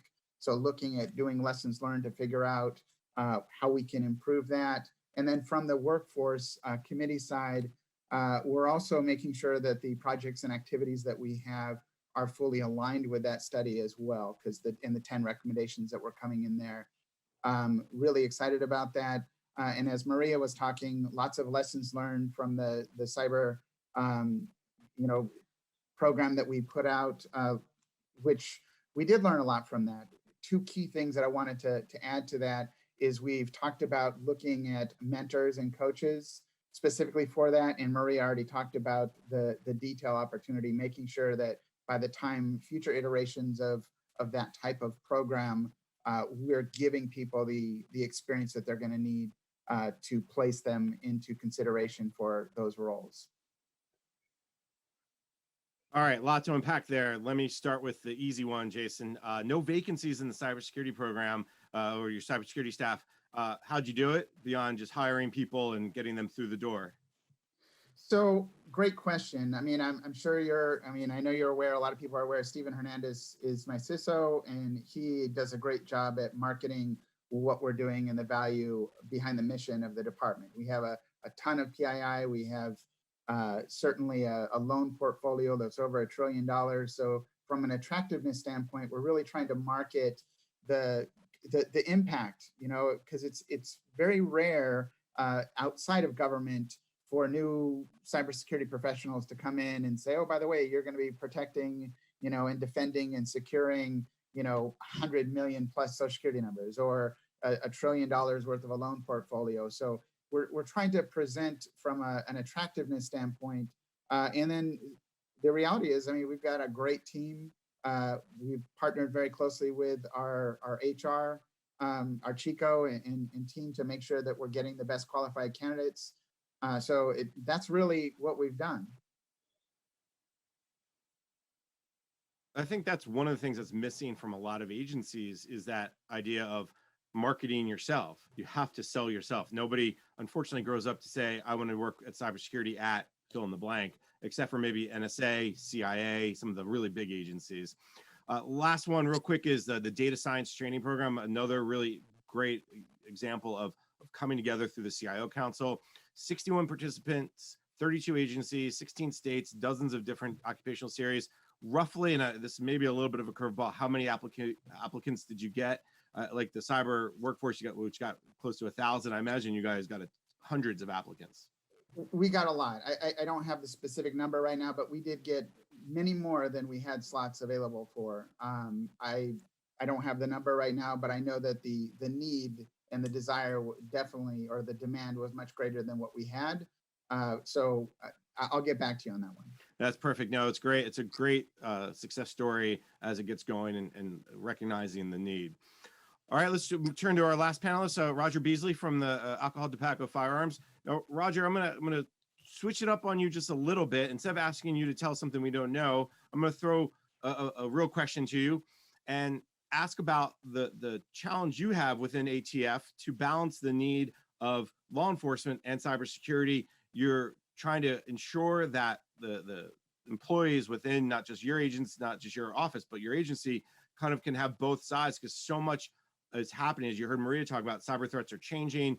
There's so much pressure being put on agencies and workforces. How are you kind of helping out to ensure that people within the ATF, the agents, have the skill sets they need? It's a great question, Jason. Thanks for having me here today. You know, ATF is a small organization, but we do have about 2,700 agents. Our agents are highly skilled. So, you know, we aren't talking about, you know, just cops off the street, let's say. And they do want to use the technology to the best benefit that they can in solving their cases. You know, that asks them, or that makes them push us to the limits with regards to our technology.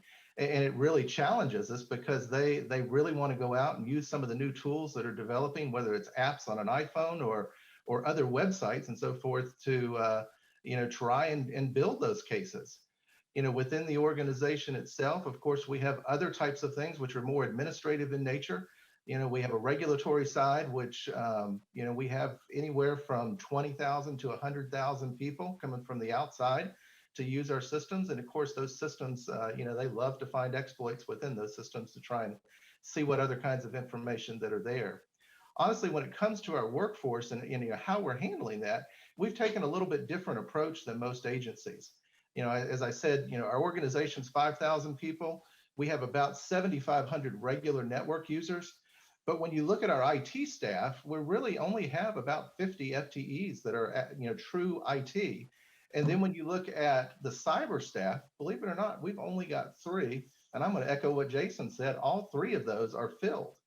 You know, it's you know, really an amazing feat, because, you know, it's a tremendous network when you look at it, and yet 3 people supporting it. But what we've done, being a part of the Department of Justice, we're able to leverage a lot of expertise that they actually bring in, you know, and we do make the most of that. We push the department to the limit. And fortunately, CIOs so far, whether it's been Luke McCormack or Joe Klimowitz most recently, and now Melinda Rogers, you know, they have really had a big cyber stance.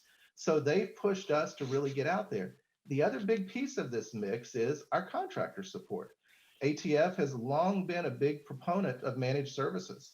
So, you know, again, along with those managed services, our contractors, frankly, can respond faster than we can when it comes to cyber skills, cyber changes, so forth. So we want to take advantage, and we really do. So we try and hire the best of the best when it comes to, you know, those 3 positions that I mentioned. They're the ones that are really the maestros, if you will, out there kind of managing it all for us. And they do a phenomenal job. As a reminder to the audience, please go ahead and submit your questions. We'll get to them. Roger, one thing that occurs to me, I'm definitely surprised by the fact that there's only 3 people in the cybersecurity team. Now, as you said, that doesn't count the contractors nor the support. Help me understand. Now, I know that the Justice Department, from the CIO, the headquarters office, offers several different shared services, managed services. I know they offer the Security Operations Center as a service. I know they're going to look at that through the Quality Service Management Office, which, by the way, the QSMO, my favorite new acronym in government. Are you guys taking advantage of some of those shared services, some of those managed services from Justice Headquarters, or is everything kind of through the private sector and their managed services?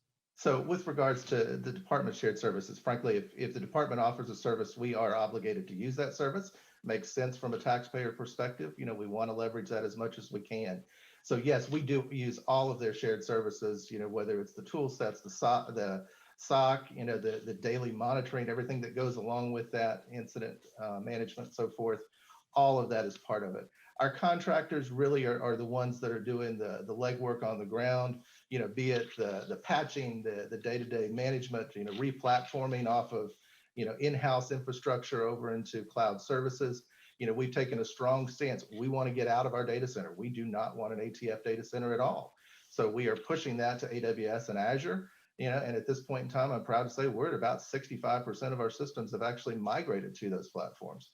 And within the next year, we hope we will be completely out of the infrastructure business. Okay, well, let's open it up to the full panel now. And I want to go back to something that Maria said, and maybe everyone can kind of talk through this a little bit. Maria, you mentioned this interconnectivity of data that's really the prevent, deter, unauthorized access, privacy, security, data sharing. One of the things that comes up is this data sharing and this idea of being able to share cyber threat and having the people to do the analysis. What's the discussion happening across government right now about that secured standard within the government around data sharing? Is that something that you're seeing kind of a rising discussion?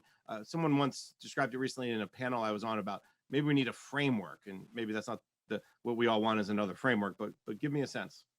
Yeah, just the pandemic really put a spotlight on the need for data sharing across the federal government. It really did, and it showed how agencies, and I'm not talking technical, but there's system of systems across the federal government where agencies talk to each other all the time, right? And they share information. But the pandemic put even a bigger spotlight on the need for us to really mature what we're doing around data and how we use data. The federal data strategy, of course, the year 1 action plan, a lot of foundational work. The year 2 action plan is being worked right now. But the data maturity across the federal government, I think, really needs to accelerate because of the need to share data across the federal government. We saw that with the pandemic. Just the need for that cross-agency collaboration and sharing that goes on, and it's always happened, but again, there was a big spotlight that was put on it, and this has come up not just through the CIO Council and our discussions with the CIOs to say, hey, what are some of the things we need to focus on?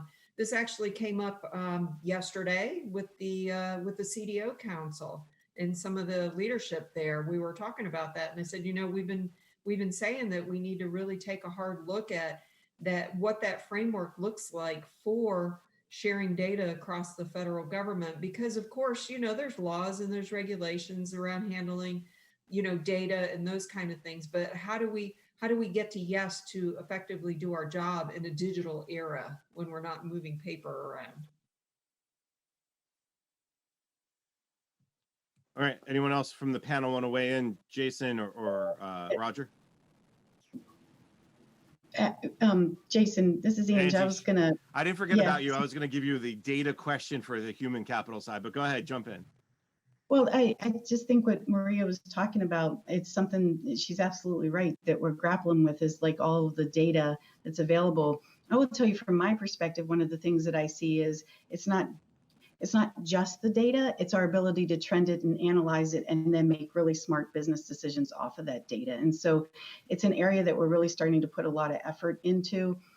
We've actually created like a whole council whose whole job it is to really understand the story behind the stories. And it's a skill set that I think that we really need to enhance within the federal government, so that we can really start making some good decisions, because you can have plenty of data, but if you don't understand what the data is telling you or understand all of how it fits within the grand scheme of things, then I think it sometimes just becomes overwhelming and we don't really make good use of the data. So Jason, I'll chime in here a little bit. We have really just started pushing data analytics within ATF. And in fact, right before the end of the fiscal year, we awarded a pretty significant contract to build out, some of the pilots that we've been doing within the organization. We have many systems across the Bureau, like every other federal agency, and they are just individual pots of gold if you can really pull it all together and really begin to mine that information. And up until this point, we really did not exploit that. And back to kind of the mission of with the agents on some of this criminal enforcement, if a gun gets out there, somebody's going to die most of the time. And particularly, stolen guns and so forth. Anyway, the Bureau has invested in this, and because we have seen the need. The pilots that we have done with some of this and pulling these systems together that historically we just haven't been able to do, has provided phenomenal resources for our agents in the field. Our Southwest border initiatives, the guns going to Mexico, all of that kind of thing. It really helps us see at a much more granularity, where we need to focus. For example, one of the things that we watch real closely, gun store robberies or burglaries, and when guns go missing, we do begin to see patterns when you can pull this together. So then you see where those guns are being recovered across the United States, using that information to strategically plant, our criminal enforcement resources, so we see the value of this, and that's, it's a huge part of our mission this year is to really bring that to the next level. Before Jason jumps in, Roger, just real quick, you mentioned kind of the pilots. Is there anything more you can tell us just generally about what those pilots were? You mentioned the one about gun store burglaries. You must have had some kind of GIS data or some kind of mapping data where you could say it happened in this town and then it's in this city next or whatever. So this is a point where we actually we're pulling both criminal enforcement data along with our regulatory data together. Our criminal enforcement obviously does have where these gun store burglaries and robberies occur. Then on the regulatory side of the house, where actually the gun stores are, can we use this information that we're seeing, real time, where we're taking that information about a burglary or robbery, and then we're trying to alert our partners, our FFLs, to what's going on in their area. So yes, we technically we're pulling information out of that criminal enforcement database. We're using Esri to ultimately graph and pull those local stores, let's say within a 50-mile radius of where that burglary occurred, and we're trying to alert them ahead so that they can be prepared, because it's typically not just one store, for example, that's going to get hit in an area. Here in Fredericksburg, where I live, not too long ago, multiple stores were hit. Some of them were more successful in keeping people out than others were, and some of that we have to imagine is because they were alerted, based upon those tool sets and that we're pushing out to them now. I want to swing back around because this is obviously, it's all about the workforce at that point because they have to understand the data and how the data works and what it means, as Angie was saying. Jason, did you want to weigh in on this discussion, or do you want me to go? We have a couple questions that have come in. So just very briefly, I want to reiterate Maria's comment and Angie's comment as well, because it's really, this is my plug for shared services, which allows us to all be using the same data sets and taxonomies and vocabulary. I think that will certainly and certainly has put us on the right path. I look at, and I know I've spoken a lot about our cybersecurity risk scorecard, which we actually link directly to Department of Justice to pull that information over. So it is like for like, which is aligned with the NIST cybersecurity framework.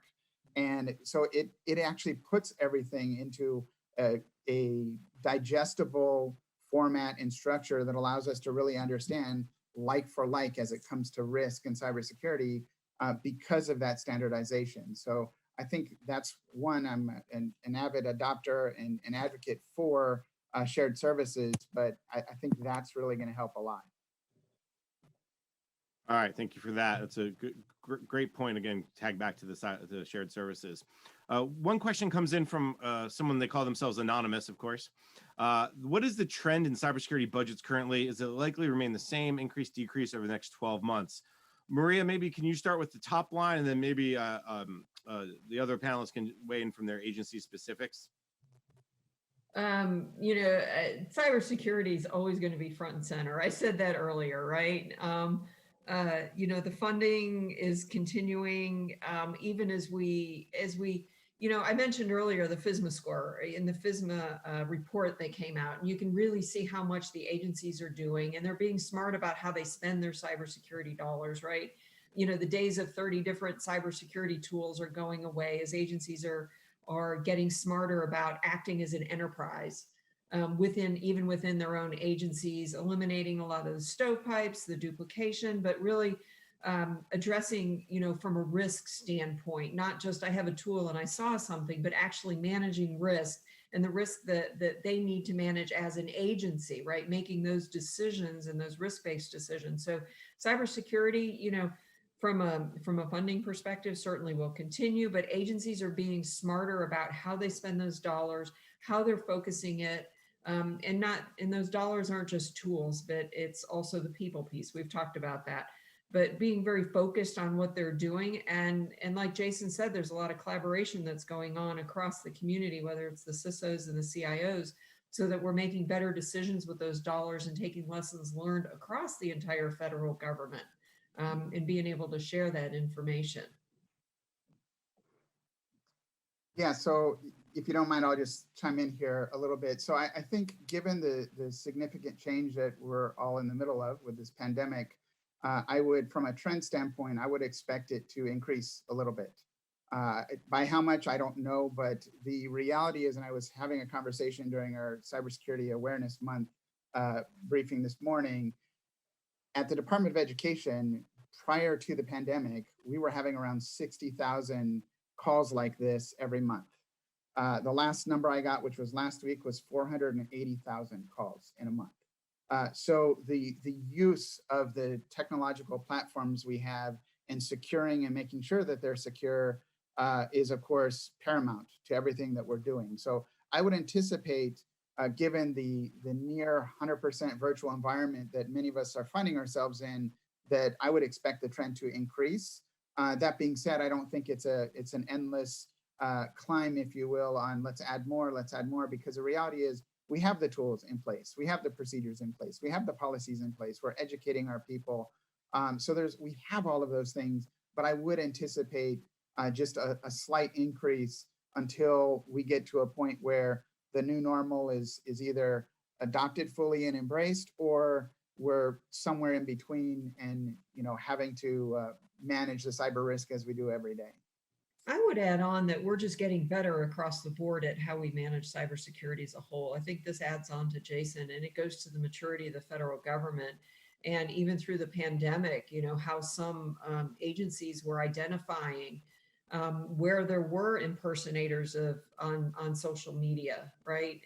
Pretending that they're agency heads or leadership, or putting up bogus websites for loans and grant things like that, or trying to help people. And the security operations centers, I saw this, they're really leaning in, not just being reactive, but being proactive and paying attention to social media, paying attention to those kind of things. So you're seeing this across the federal government as we mature in our cybersecurity.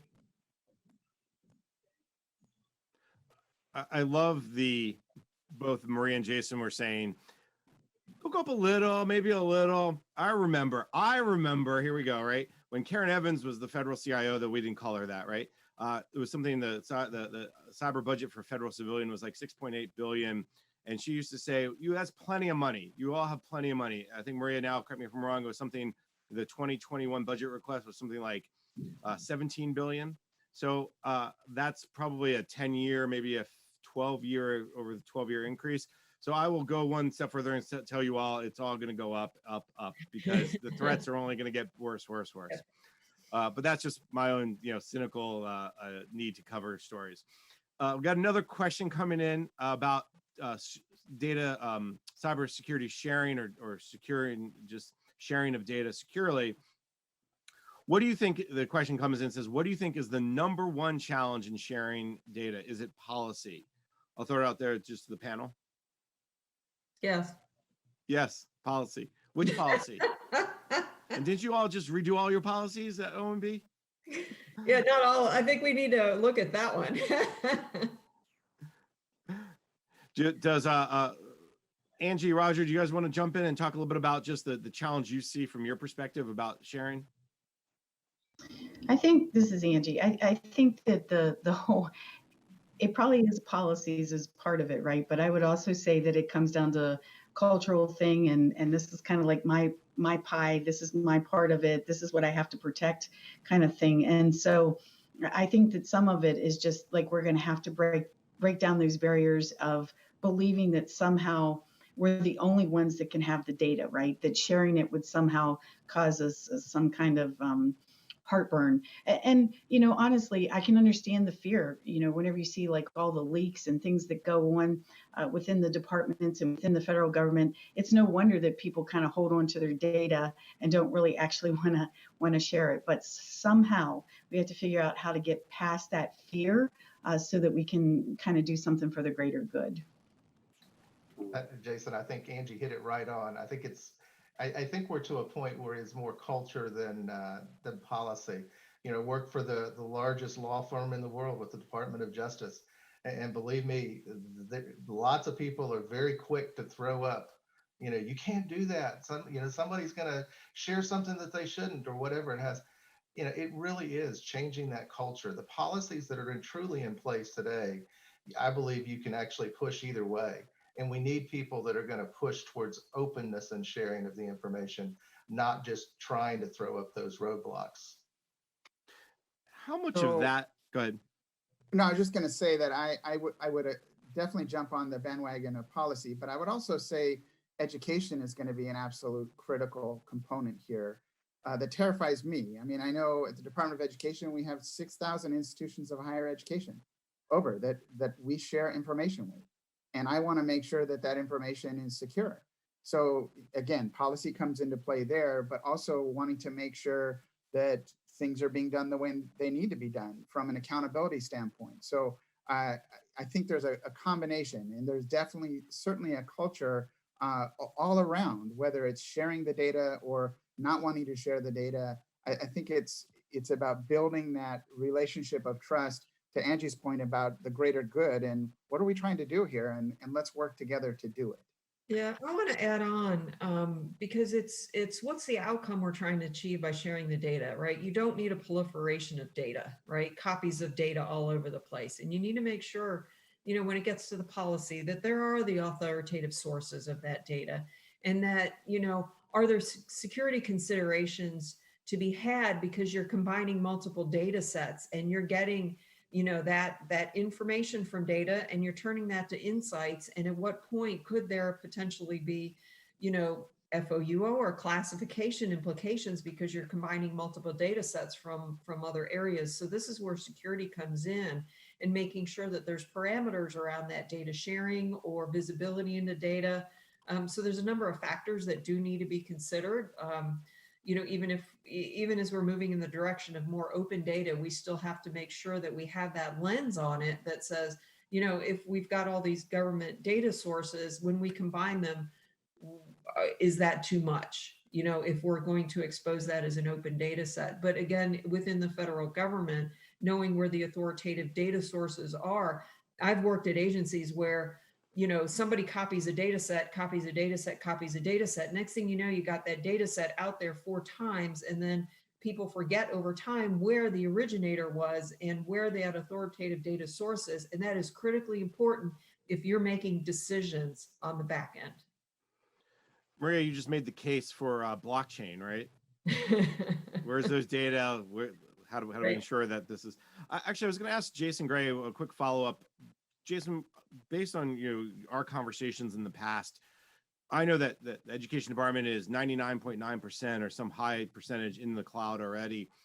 Does the fact that you guys are in the cloud and a lot of your data lives in the cloud make the ability to share easier? Does it give you a little bit more confidence because you can wrap that data with specific securities, whether it's identity and credentially access management or other security? So the people you're sharing it with, those 6,000 institutions, maybe can only have read privileges, but not write privileges, or you could do some, access-based, role-based controls on it.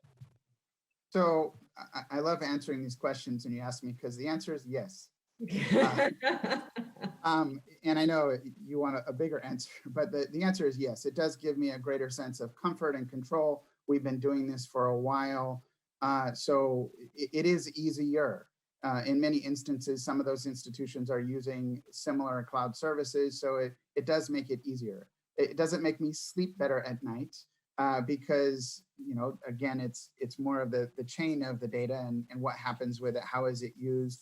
In many instances, schools need the data they absolutely need the data. So it's finding that balance. But yes, the cloud has definitely given me a greater degree of comfort as it relates to sharing of data, because we know that, FedRAMP authorized, it's, has the appropriate security controls in place, gives me a much greater degree of comfort, I guess. Good. You should sleep better. This is a good segue because we got a question that came in, and this is specifically from Maria, but I think anyone can answer it really. But Maria, let me start with you. The question says, on the shared responsibility model for cloud security, who's responsible in the event of a breach? How's the liability broken down in contracts? Now, Maria, when you were at SBA, you probably oversaw and wrote or had a role in writing a lot of these contracts. So maybe you could put on your SBA hat. I know you don't work there anymore, but just based on that experience. So coming back to the question of, for an agency, right? If there's a data set, if it's in the cloud, I mean, I had responsibility for making sure that the data, even if it was put in a cloud environment, that it was secure, right? So there's responsibility on the cloud providers. We know that. This is part of, it's all open with, certainly with FedRAMP and the requirements and those kind of things and responsibilities around that. But clearly, if there's something that is on the federal government, right, government's responsibility for securing role-based access, those kind of things, that is certainly on the federal government or its contract providers. If I have a contract for somebody who's supposed to be doing administrative stuff, so certainly that's a responsibility, from the agency. And I think I hope that's what the question is getting to on there. But if there's something much broader and there's an exposure at the cloud provider level, then certainly that's something that we need to work with the cloud provider on if they expose the data rather than something that we did as a federal government. Jason, Roger, either of you want to kind of jump in and talk about how you guys are dealing with the security SLAs, if you will, of a cloud contract? So I'll chime in, and I agree. I mean, my understanding is I'm responsible for that. If I'm not, someone let me know, and I will sleep better at night.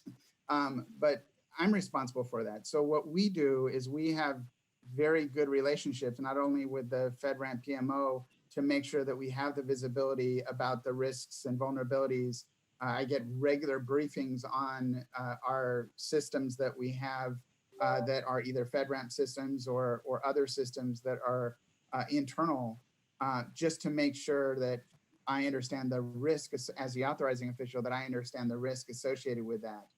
To Maria's point, if there are issues that happen at a provider, because sometimes from a cloud standpoint, you're co-located, or you're in a similar place with other customers, then it's really about making sure that, for me, it's about making sure that I have a relationship with our providers so that I have visibility and my team has visibility into what is the risk posed for hosting or storing our data through that provider or running our systems through that provider. So we play a very active role. And again, I'm sure the FedRAMP team is not happy because my team is always reaching out saying, hey, we need to know this, we need to understand this. But to me, that falls on me. If something happens, I need to make sure that I can either correct it and certainly speak to it and own it.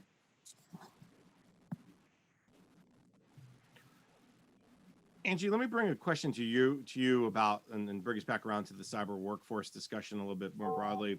When you were working with DHS and you're talking to hiring managers and in the Chico office is helping pick the right people, do you see, are there trends, are there discussions that you're having that maybe you could give us a little bit of insight into with the hiring managers? Are they looking for the moon, the stars, and the sun, or they just want what?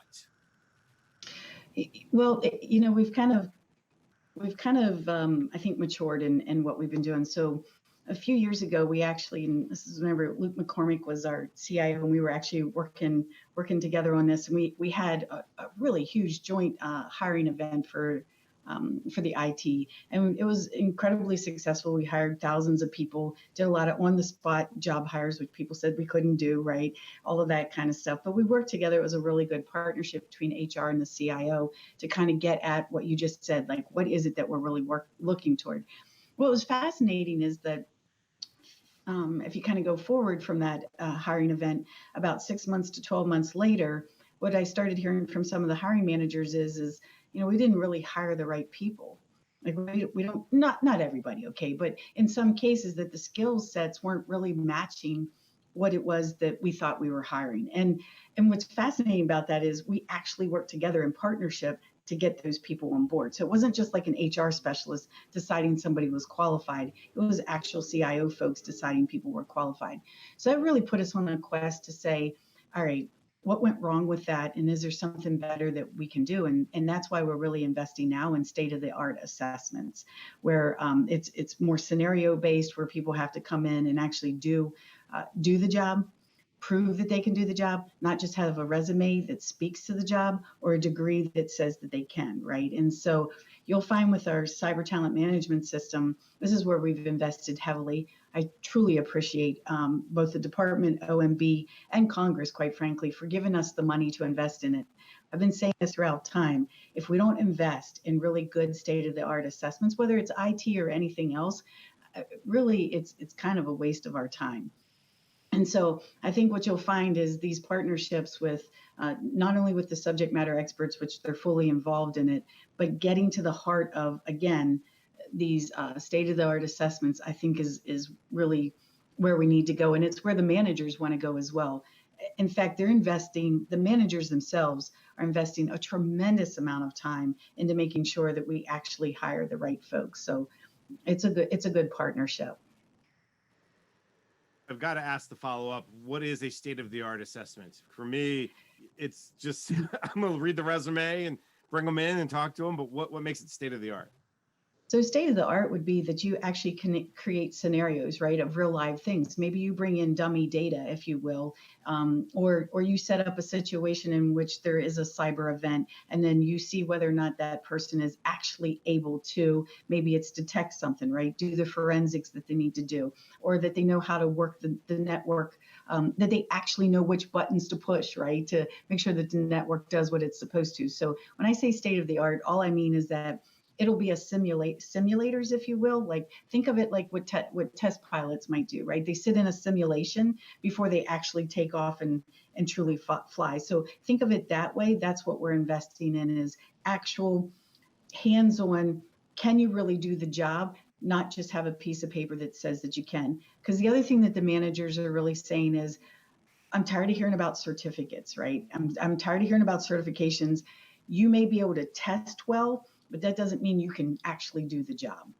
And so these are the things that we're marrying up together. So it's not just technical capability, by the way. We're actually going into like the potential. That's another thing for state of the art.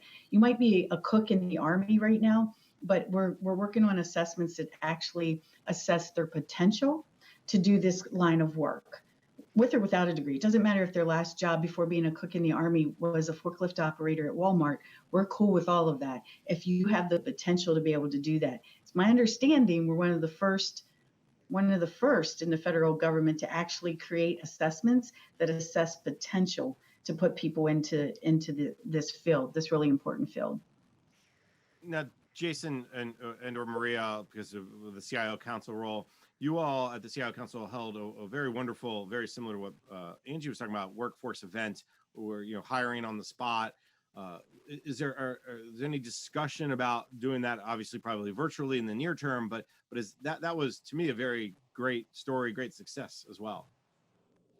Yeah, I know the workforce committee's talked a lot about that, and so there's discussions about it.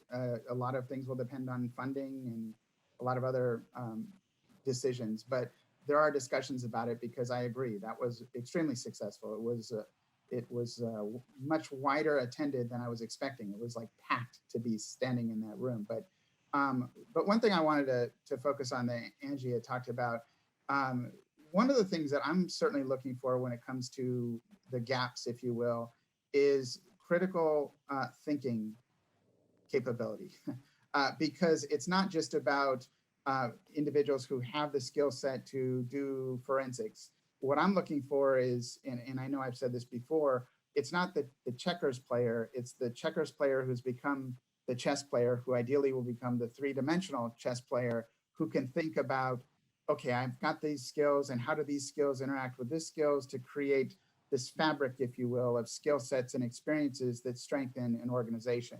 So I am 100% behind potential, because even if that skill isn't there, but those critical thinking skills that is like, what about this? And what does this mean? And how does this? Those are the individuals that I'm fortunate to have quite a few of them in my team, but that is what I specifically look for as it relates to skill sets.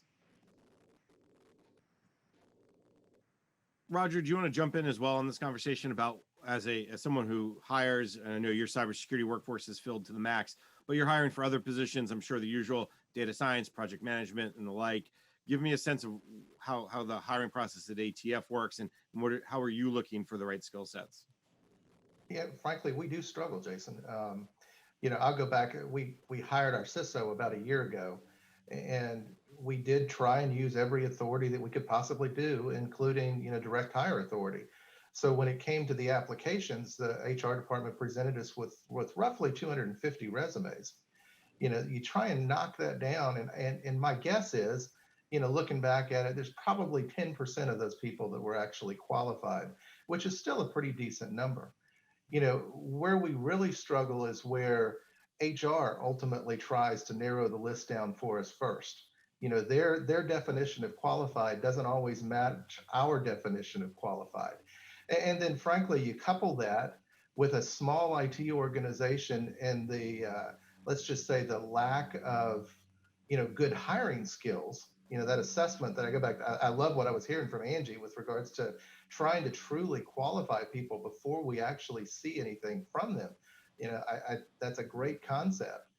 But, we have made some bad decisions, and we pay for those bad decisions for years, because in our, current system, it is very difficult to make a change once that job offer is out there. So it's across the board. We're very fortunate on the cyber side, where we do have that direct hire. We can ask a little bit more straightforward questions. We can make our own decisions with regards to who's qualified.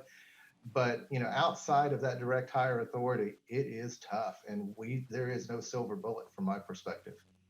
I do want to add on, Jason, that last year, when we talk about hiring in general, we went out with a federal-wide hire for CX experts, and that changed the model on how the traditional HR hiring process happens, in such that, in partnering with HR, you had SMEs that vetted those, if you had 200 applicants, right? They did 2 rounds of interviews to bring that list down, and out of those SME interviews, then a certification list was created, so that even if you had 25 or 30 truly qualified people out of that pool of 200, those 30 were really qualified for the job. So this is something that happened last year, and we're exploring areas where we can do that again for federal-wide hiring. Jason, I'd like to foot stomp that. It is so critically important that the hiring managers or the subject matter experts are involved in the qualification part of it, right? Because, and again, it's not just about IT jobs, it's about any job within the federal government. It's just kind of like, as an HR specialist, if I'm hiring them, why would I turn that over to anybody else other than my own subject matter experts to be able to actually qualify folks? So again, this is something, I'll just plug Luke again, but this is something that Luke and I started 5 years ago, where we just sat down together and said, let's figure out a way to actually partner. He actually put some staff into my HR office as well, by the way. So there has to be an investment, I think, from the IT community to be a part of the HR office to really get to the qualified folks that you want. And I'll foot stomp again, you got to do assessments. You cannot just do it based on a resume, a degree from some college or university that you're familiar with, or some certification, because you have to really make sure that people can demonstrate that they can actually do the job before you refer those really to the hiring manager to make a selection. All right, a couple more questions came in. One is kind of focused on DoD, but so since no one from DoD is on the panel, let me maybe broaden it. Will we see a revamp of education and requirements matrices? Many still list certifications and degrees as required. Angie, maybe start off with that one. Do you foresee that? Is that something that the Chico Council talks about? So we don't talk about specifically to just the IT, but we have talked about that in general. There is, you know, a lot of our federal jobs actually don't require degrees, or they don't require certification. So here's the thing: is that we have to be really careful that we don't just simply cut ourselves off of a lot of good talent because we're so enamored with a degree or we're so enamored with a specific certification. We can always provide that kind of stuff later, but I will say within DHS is that's one thing that we've been really adamant about is not getting so enamored with degrees, which is why we created assessments to assess the potential of people who have nothing to do with this field, but we know we'll be able to actually learn it and be able to do it.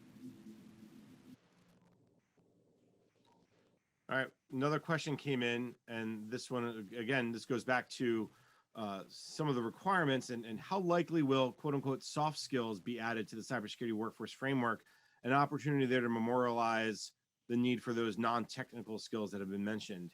Again, Angie, I'll look to you, but maybe I'll broaden it out. The soft skill questions are a very important one that we can't overlook. Yeah, no, the soft skill are incredibly important. I think it might have been Jason that brought this up, but for example, critical thinking, right? I don't really actually consider that a soft skill, nor do I, you know, one of the things that we're doing, let me talk about CTMS, our cyber talent management system, just really quick. One of the things that we're doing with that is and again, it's about hiring the whole person, right? Forget the PD, forget all of this other craziness stuff that we do. Instead, if we need an ICE criminal investigator who's able to do forensics kinds of things, we also may want them to have a background in psychology as an example, right?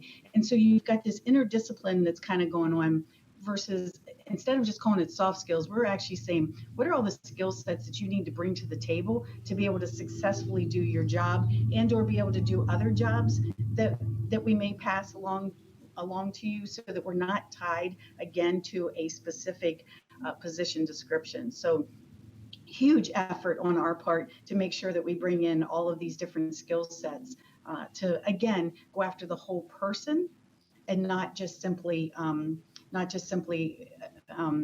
being dictated to by a PD. All right, we're pushing right up against 11:15.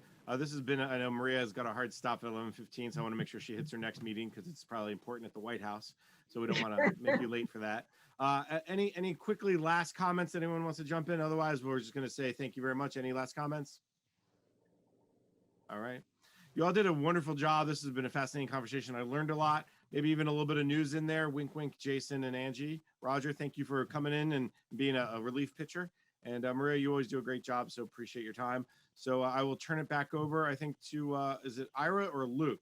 We'll throw one of them the next thing. So thank you all very much. Virtual clap. Thank you. Roger and Jason for a wonderful job and an enlightening discussion. We thank you all so much for your continued support of AFFIRM and of the Cyber Challenge and for the good work that you're doing. I'll be looking for the stories, Jason. Take care. Now, ladies and gentlemen, I thank you so much for all of the time and attention that you've given to us today, and we're closing in on our closing keynote address. We're very fortunate to have with us Bradford Wilkie, who is the Assistant Director for Stakeholder Engagement and Cyber Infrastructure Resilience. In his capacity and in his work, customers come to them looking for CISA's capacity building and risk reduction products and services. He brings together and convenes large groups from industry, state and local government, academia, nonprofit, folks across the board, all for the common purpose of managing national risk. Bradford has held a progression of key positions and leadership roles during his time with the Department of Homeland Security. Prior to that, served as a law enforcement officer in the United States Air Force, where he was highly recognized for his IT network, data design, programming, and security management skills. Ladies and gentlemen, a warm welcome for our speaker and our closing keynote, Bradford Wilkie. Take it away, Brad. Great. Hey, thanks, Ira. That's a fantastic intro. You hit all the points I probably would have talked to. It's weird having this law enforcement background to talk about, but I think, you know, that makes me a little bit more dynamic. It makes me think about some of the things that, community-oriented policing, how do you apply it to the cyberspace and that kind of stuff. So appreciate that warm introduction. I am so happy to be here with you today. If you're an AFFIRM member, if you're part of US Cyber Challenge, thank you for what you're doing. I think, your commitment to looking at the talent gap, to look at the intersection of business operations and the workforce that we need is to really be applauded and celebrated. So thanks for what you're doing. I get the easy cleanup job today of talking about the other side of the workforce, which is typically thought of as the you and me, the end user.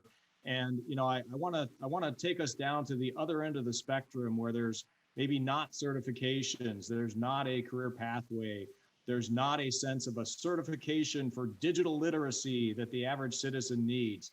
And I want to tell you what we're doing about that to make sure that people feel like they do have a path to participate in a good sense of shared responsibility. And that's been a consistent theme of ours in National Cybersecurity Awareness Month for 17 years now, is that it's going to take every single person, dragging themselves to the table, getting interested, recognizing that we're in a 24/7 environment where we're always on, our information, our identities are always hard at work. The bad guys are always hard at work, even then, if we're napping or asleep, or we aren't managing the 50 devices we've got in the home area environment. We need to know that we take some responsibility for that, and the bad guys are certainly looking for those ways to make us unhinged. COVID even, sort of drags that to the forefront, and I'll talk about that a little bit more. I'm sure we beat that up today in this entire month. You're going to continue to hear about how COVID keeps driving us to new risk landscape, a new partnership opportunity, if you will. So I come from CISA. That's your newest federal agency on the block. That's the Cybersecurity and Infrastructure Security Agency. Been around for about 2 years. Don't worry.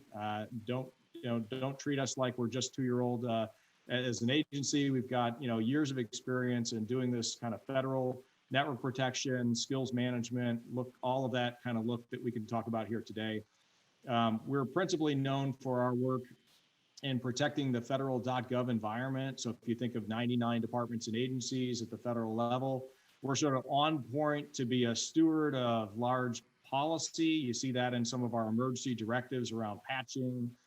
We provide some of the network situational awareness platforms so that the bad guys, can't look for easy pickings in federal agencies in terms of vulnerable systems that are already facing the internet.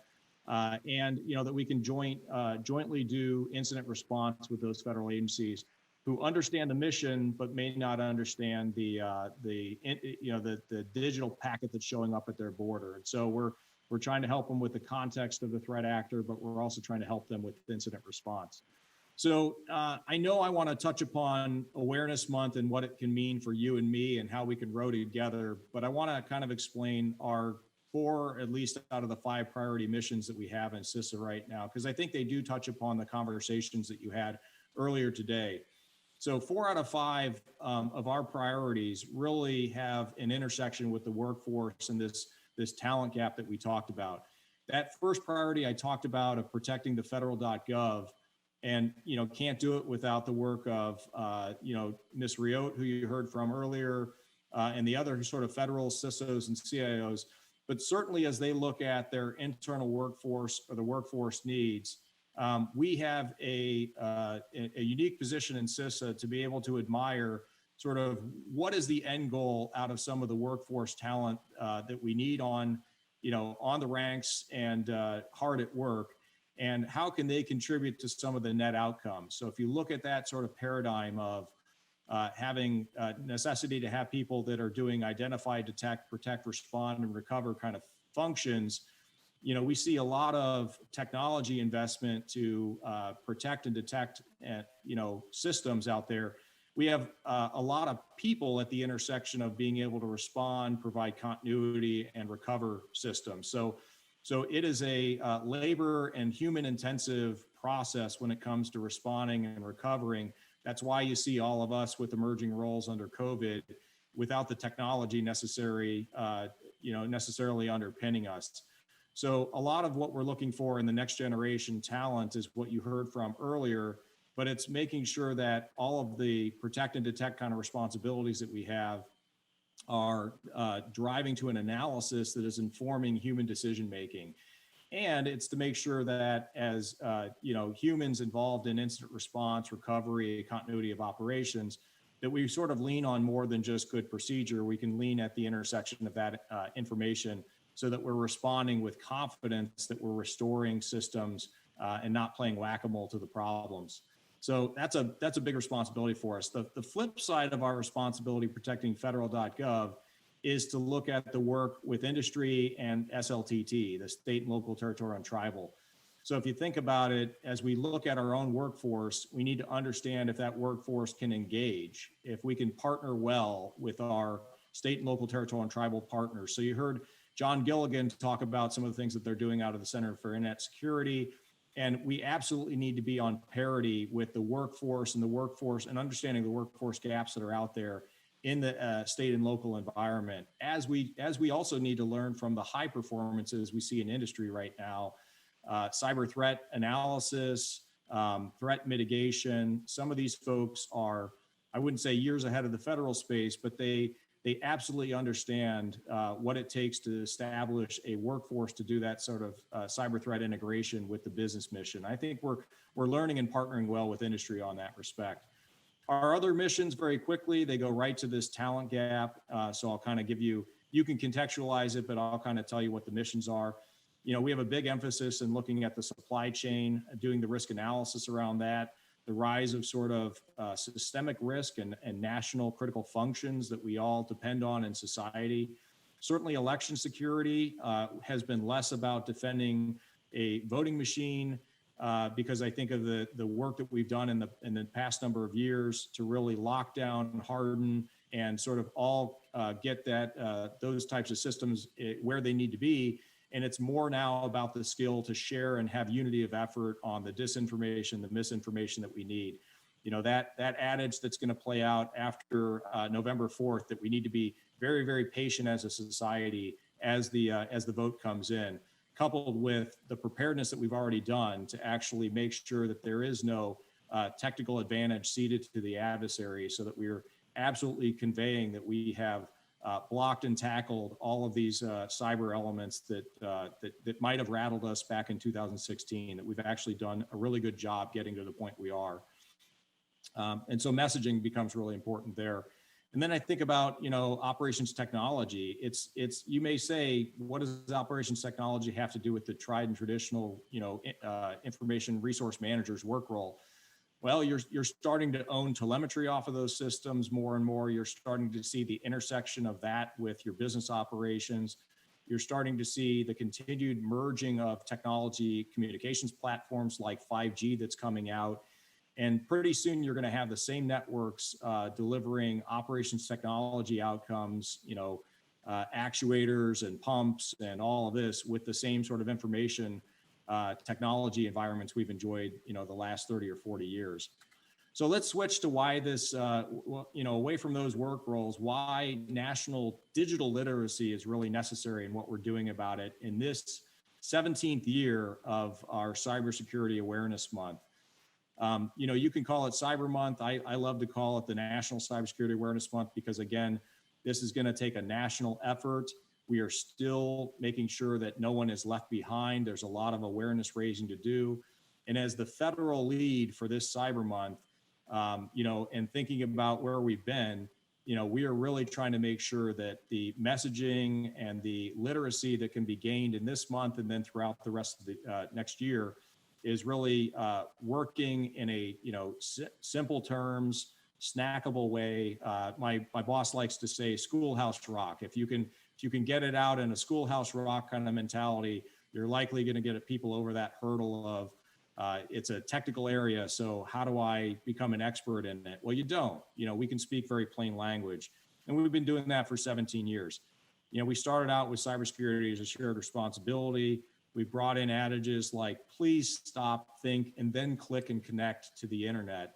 We've also, moved from a world of talking about internet connected devices to always on. So we used to talk about on-demand networking, right? There is no such thing as really on-demand networking anymore. Maybe transactions over the internet, but our devices are persistent. They are 24/7 by 365. And again, whether you manage them or not, in the home area network environment, the bad guys have an opportunity to manage you if you're not managing sort of your due diligence there. But we've got to make this more simple, more accessible, and more plain language for the cyber defenders that are out there who are sitting around discussing planning, but not having to want to worry about account management for their retirement accounts, or that their small office, home office router is going to be something that is taken over by a cyber criminal. We've talked a lot over the last couple of years about fraud and the rise of identity theft at the intersection of e-commerce and our digital persona online and how people try to hijack that.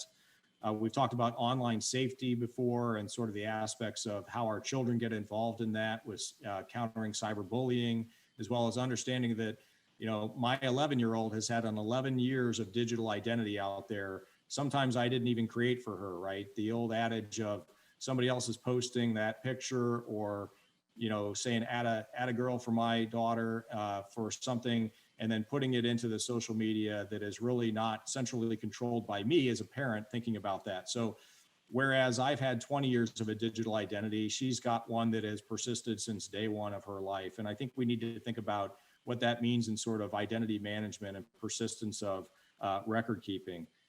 We've talked about partnership building and stressed that over the last 17 years. We've talked about combating cyber crime. We've talked about your role to own it, secure it, and protect it. And that takes me to this year, which is, if we're going to do our part and be cyber smart, we need to understand that right now we are stressed under COVID. We are sitting there, I'm sitting here as a displaced worker in the federal environment, and I am sitting here with some linchpin activities that are absolutely critical. My home area network is the entryway for my employment right now, and it is the entryway for the bad guys to get to the crown jewels of my company. And so as chief information and chief information security officers have recognized, the endpoints are not where they want them. The workforce is not where we want them in our networks, which generally centralize protections.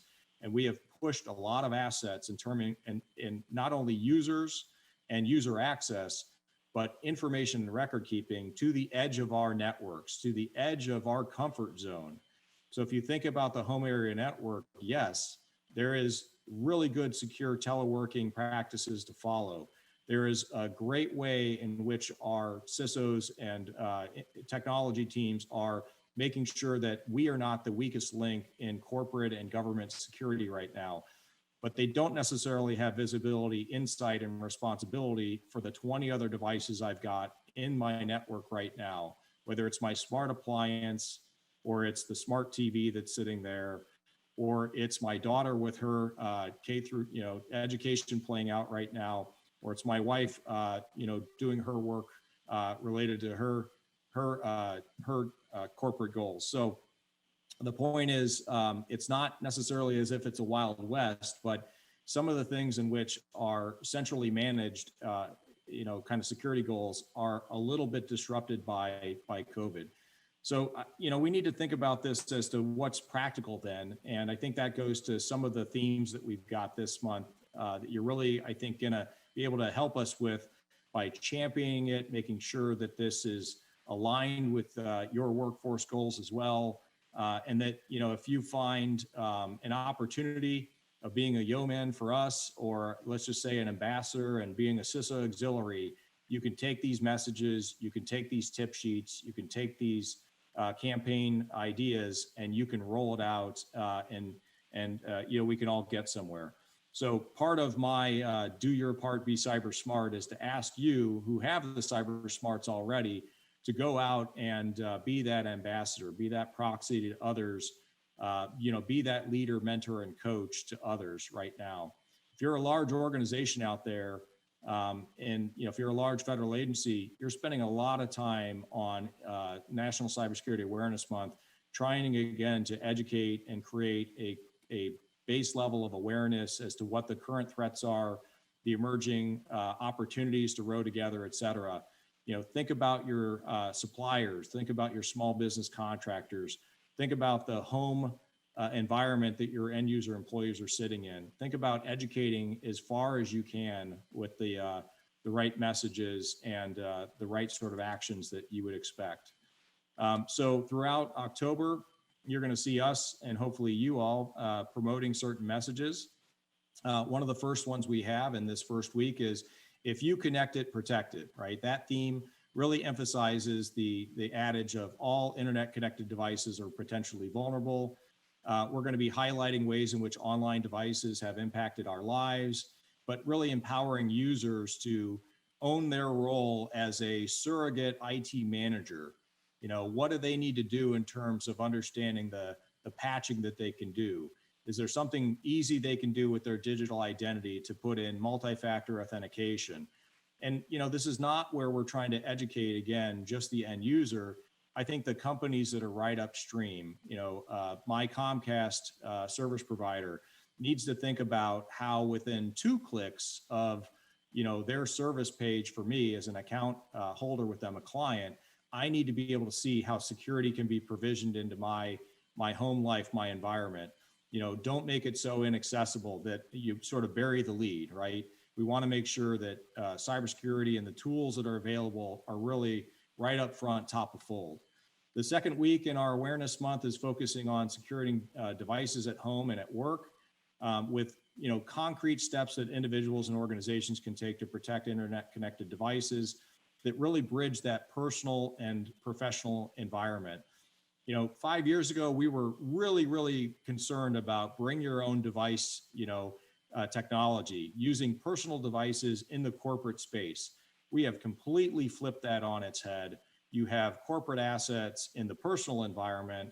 And again, there's a lot we can do to protect our homes, to protect our schools, to protect our businesses. Now more than ever, we need the fundamental block and tackling kind of well understood. And we've got 11 tip sheets out there hanging out at CISA.gov that you can take. And I know there's no bulletin board, but if you think about it, there's a lot of virtual bulletin boards right now.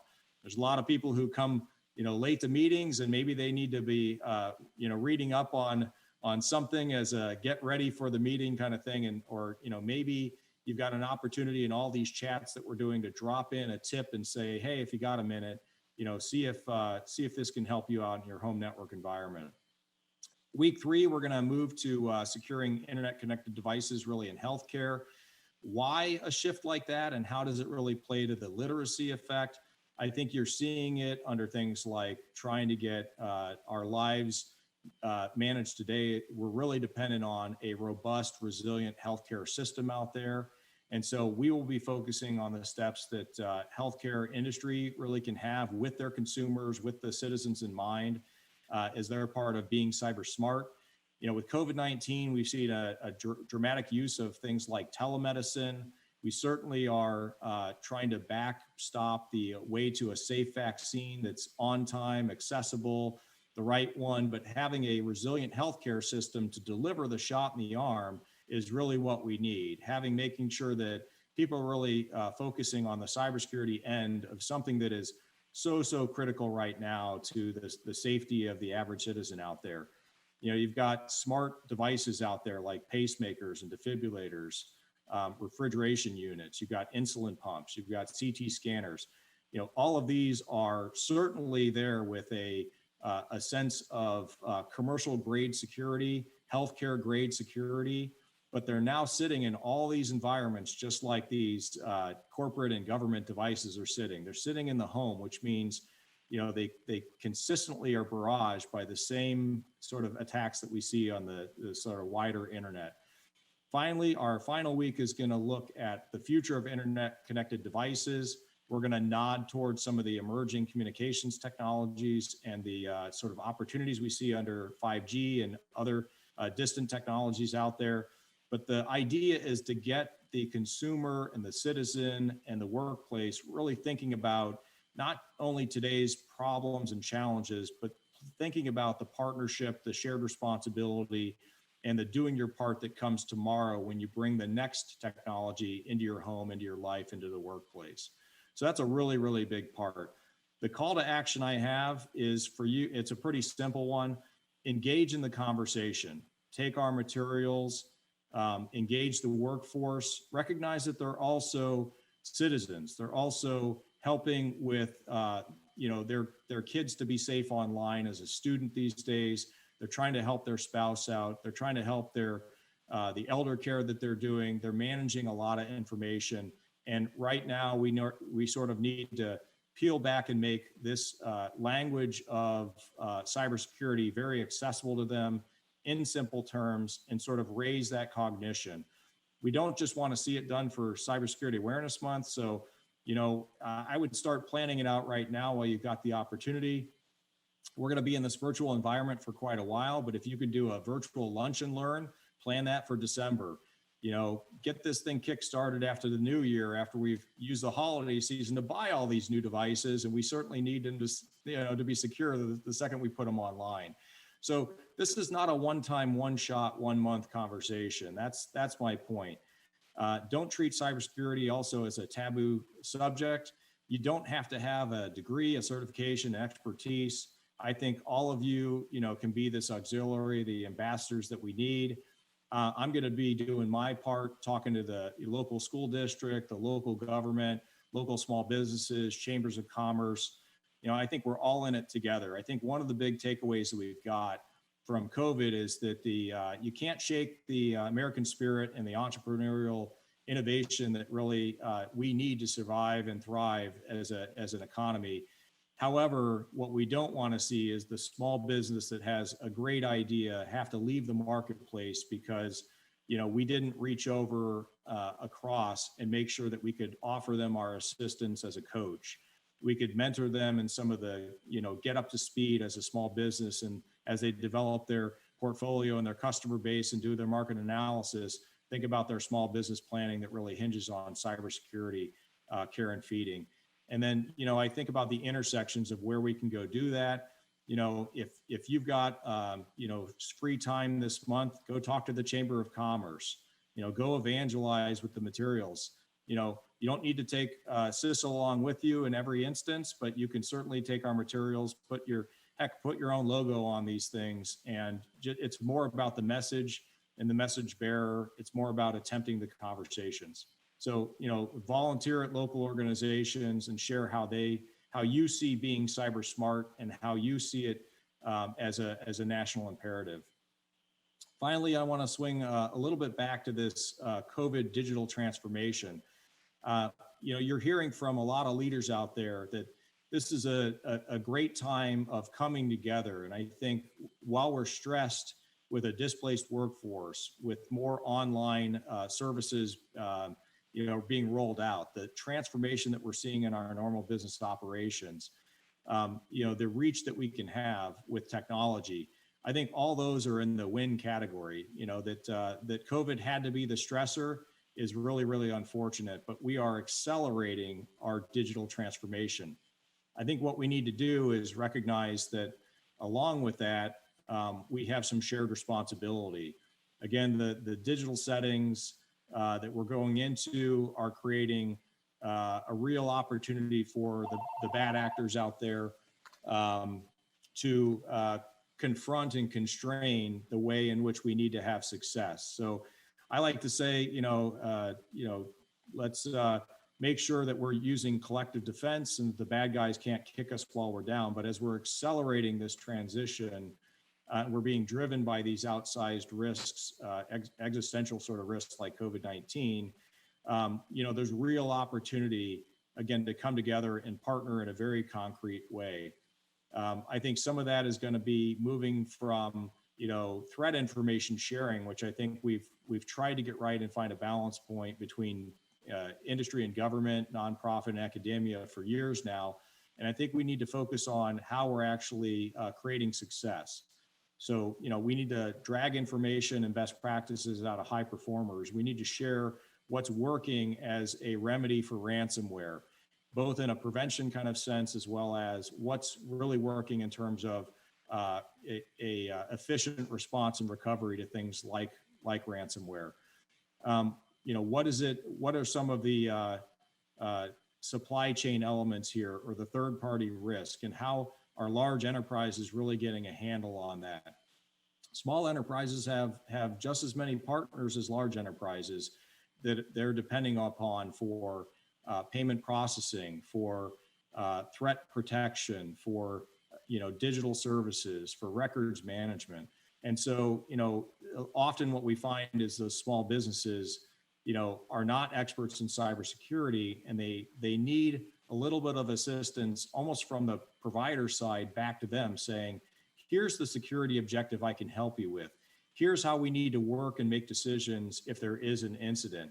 Here's the type of threat information that I see that you may want to recognize and register. And here's some of the vulnerabilities that I'm mitigating on your behalf, so that you don't feel like you're at risk and you need to, be awake at 3 o'clock in the morning wondering what your infrastructure is actually fragile or secure and stable. So there's an awful lot, I think, to do to increase partnership, to really coordinate actions, to increase messaging, to take and again share best practices, and not just lessons learned after we have incidents. And again, I just really encourage you to talk about what's needed in terms of cyber preparedness, and not just focus on the threat aspects of, the fear and the uncertainty and some of the, some of the information that can really sound gloom and doom out there. What we're doing for our part on that is making sure that, again, yes, the literacy is sort of rising to the cognition of the average American, that they can access cybersecurity, they can play their part. Certainly the other side of this equation you guys talked about today, which is how do you manage and skill and define career progression for those who are, coming out of education and entering the workforce, and then sort of managing their skills and experience and their acumen along their career journey. But somewhere in the middle is got to be a recognition that small and medium enterprises, local government, municipals are short on resources, maybe short on skill, and probably short on time and attention.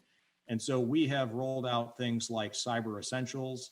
That's both sort of a bumper sticker, if you will, sort of the what's the basic cyber hygiene that is needed to be a sort of a risk-driven participant in a internet-driven society, but also how do you placemat that in very easily plain language, digestible terms, and then aid those small businesses, local governments with the resources to start their cyber planning, to be a leader, to have a culture of cybersecurity with a small workforce, to look around their environment and look at the assets that they have that they depend upon, and the goals that they have with security without having to be experts and having certifications, how to reach across and talk to partners, how to do mutual assistance and build cooperation, how to really crowdsource their way to success by looking for near peers that are in the same industry, probably competing for the same customers, but recognizing that security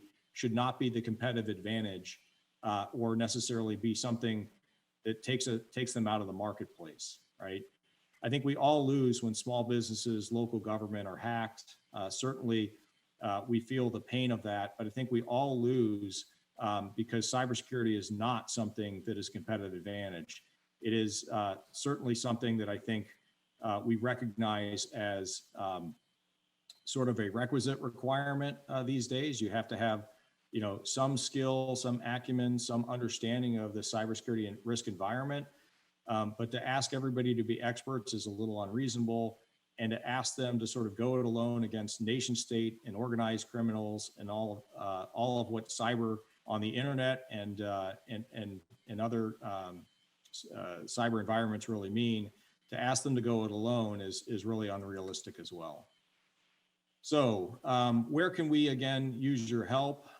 If COVID has taught us anything, it's that they're under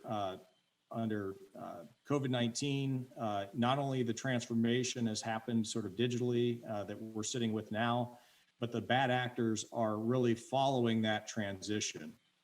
They know we're sitting in the home area network environment. They know we're sitting with a dependency on teleworking technologies, whether it's Citrix or Microsoft Teams or Adobe Connect. They know that there are critical technologies that potentially are single points of failure and success for many organizations. They also understand that they can take advantage of us by really using and leveraging the social engineering that is at the heart of some of our recovery and our continued need to find out what normal looks like.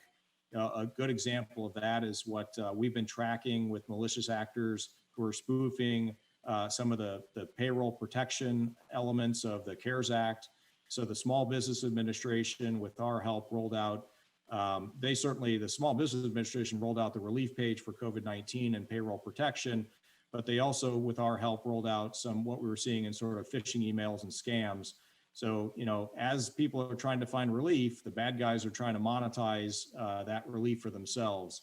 And so we needed to redirect some attention to some of that credential stealing and cyber activity that we were seeing in terms of email spoofing, website spoofing, et cetera.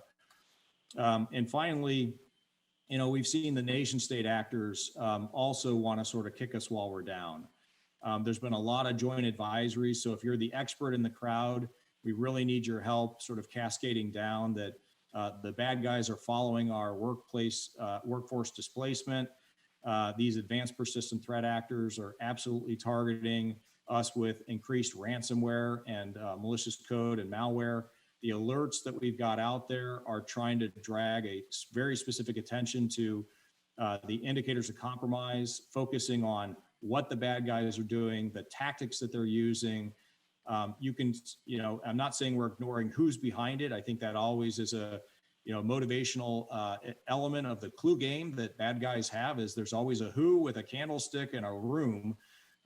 But if you look at it, I'd rather know that the candlestick is being thrown at me in the library, and I'll worry later about who's trying to do it. The threat is real and it's there. So, probably my bad analogy, which may not stick, is we really need to be thinking about the tactics that we can recognize.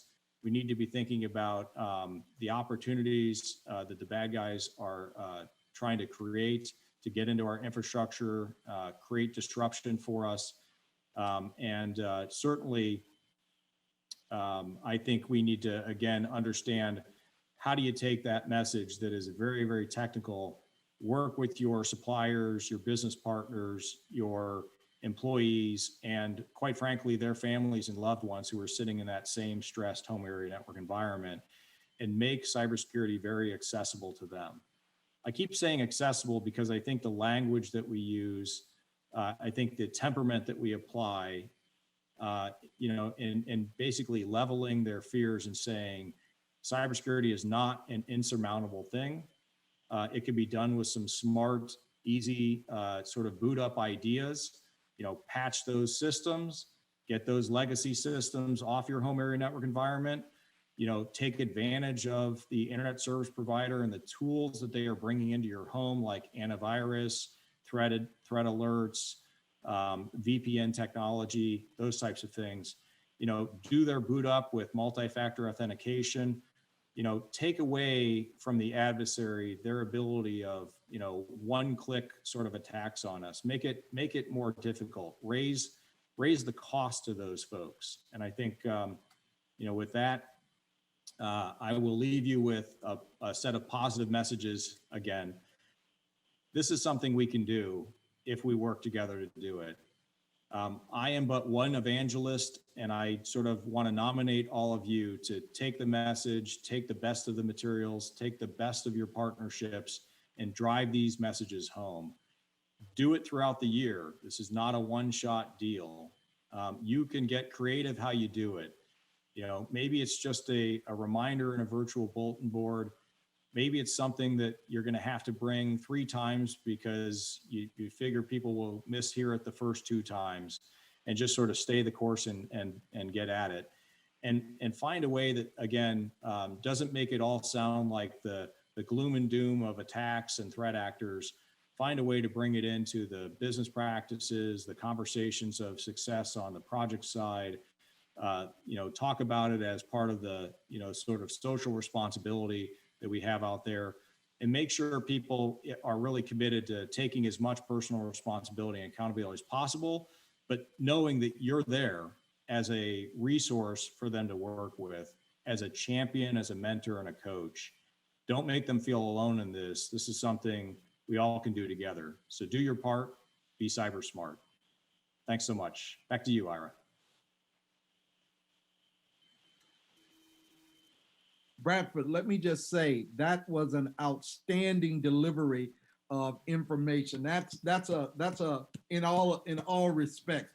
You may consider yourself one of many evangelists, but I am promoting you to bishop status today. Thank you so much for what you've just done. There were 3 questions that popped up on the screen, and you answered all 3. You have challenged us here today on an individual basis about what we can do in our homes and with our loved ones in terms of improving the cybersecurity posture within our own houses. You've challenged us as our agencies and our communities, how we can work together to make things work in a much better way and to secure ourselves in our local communities and stuff. And you challenged us on a national basis of being able to work together to not only keep the good stuff in, but the bad stuff out. I mean, that is absolutely a well-delivered message for us to leave here with this day as we celebrate cybersecurity in this country, and not a better evangelist to bring it to us than what you've just done. This has truly been outstanding. And I want to thank you and all of the folks in your agency, the hardworking folks who are constantly on the front line helping us in this regard. And this celebration of Cybersecurity Month should be something that we all just embrace and do whatever we can with. Thank you so very much. We're getting close to our departure time. You've answered all of the questions that were asked. And if that isn't a tribute to a well thought out delivery, I don't know what is. Thank you so very much on behalf of everyone here who's involved in this event for your time and your effort with us this afternoon. Hey, thanks, Ira. Thanks, AFFIRM, and thanks, Cyber Challenge. Great to be here, not going anywhere. Thanks so much. All right. Ladies and gentlemen, we've come to the end of the road, as they say. At least for me, at least. My time is over and my time is spent. I want to again thank all of the people who participated in this program this morning, who worked so hard to do what it is that they do. I'm now going to turn you back over to Jackie and Luke to let them have the final say. Again, thank you all. It's been my privilege and my pleasure to have been again involved in all of this. Dee Dee, you still my girl. You know that. Well, thank you so much, Ira. And thank you, everyone. The AFFIRM and USCC teams were thrilled to collaborate on today's program and bring you those challenging topics of cybersecurity, our workforce challenges in obtaining cyber talent, and much more. We really appreciate your participation, especially of all our speakers, to our sponsors, and to your attendees. A special appreciation to Ira Hobbs, our MC extraordinaire, all of today's speakers, Karen Evans, of course, Maria Rote, Angie Bailey, Jason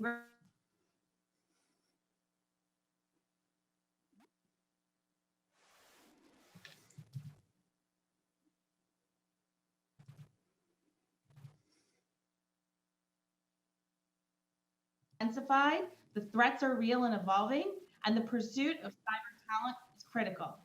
I would like to thank the AFFIRM and USCC teams who produced this event, the many hours of hard work and commitment to those who produced this event really brought us a fantastic and insightful morning.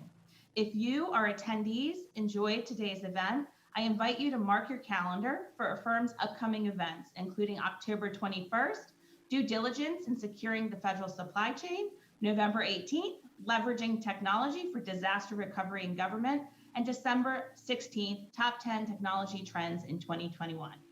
I now turn everything over to my esteemed colleague and great friend, Luke. Luke? Thank you, Jackie. And I just want to say a couple final remarks here. Want to share, AFFIRM, and USCC applause and appreciation to Ira Hobbs. I think I'm going to also promote you to bishop status and extend our praise for deserving capture the flag, regional and national Cyber Bowl winner Concord. And thanks to all of to our joint AFFIRM and USCC program team, the professional staff at PMR, the experts at AVLD. This is not easy stuff to pull one of these off. So hats off to all of you for their outstanding technical and logistical support. Also, we want to encourage you to complete our brief online feedback form at the end of today's session.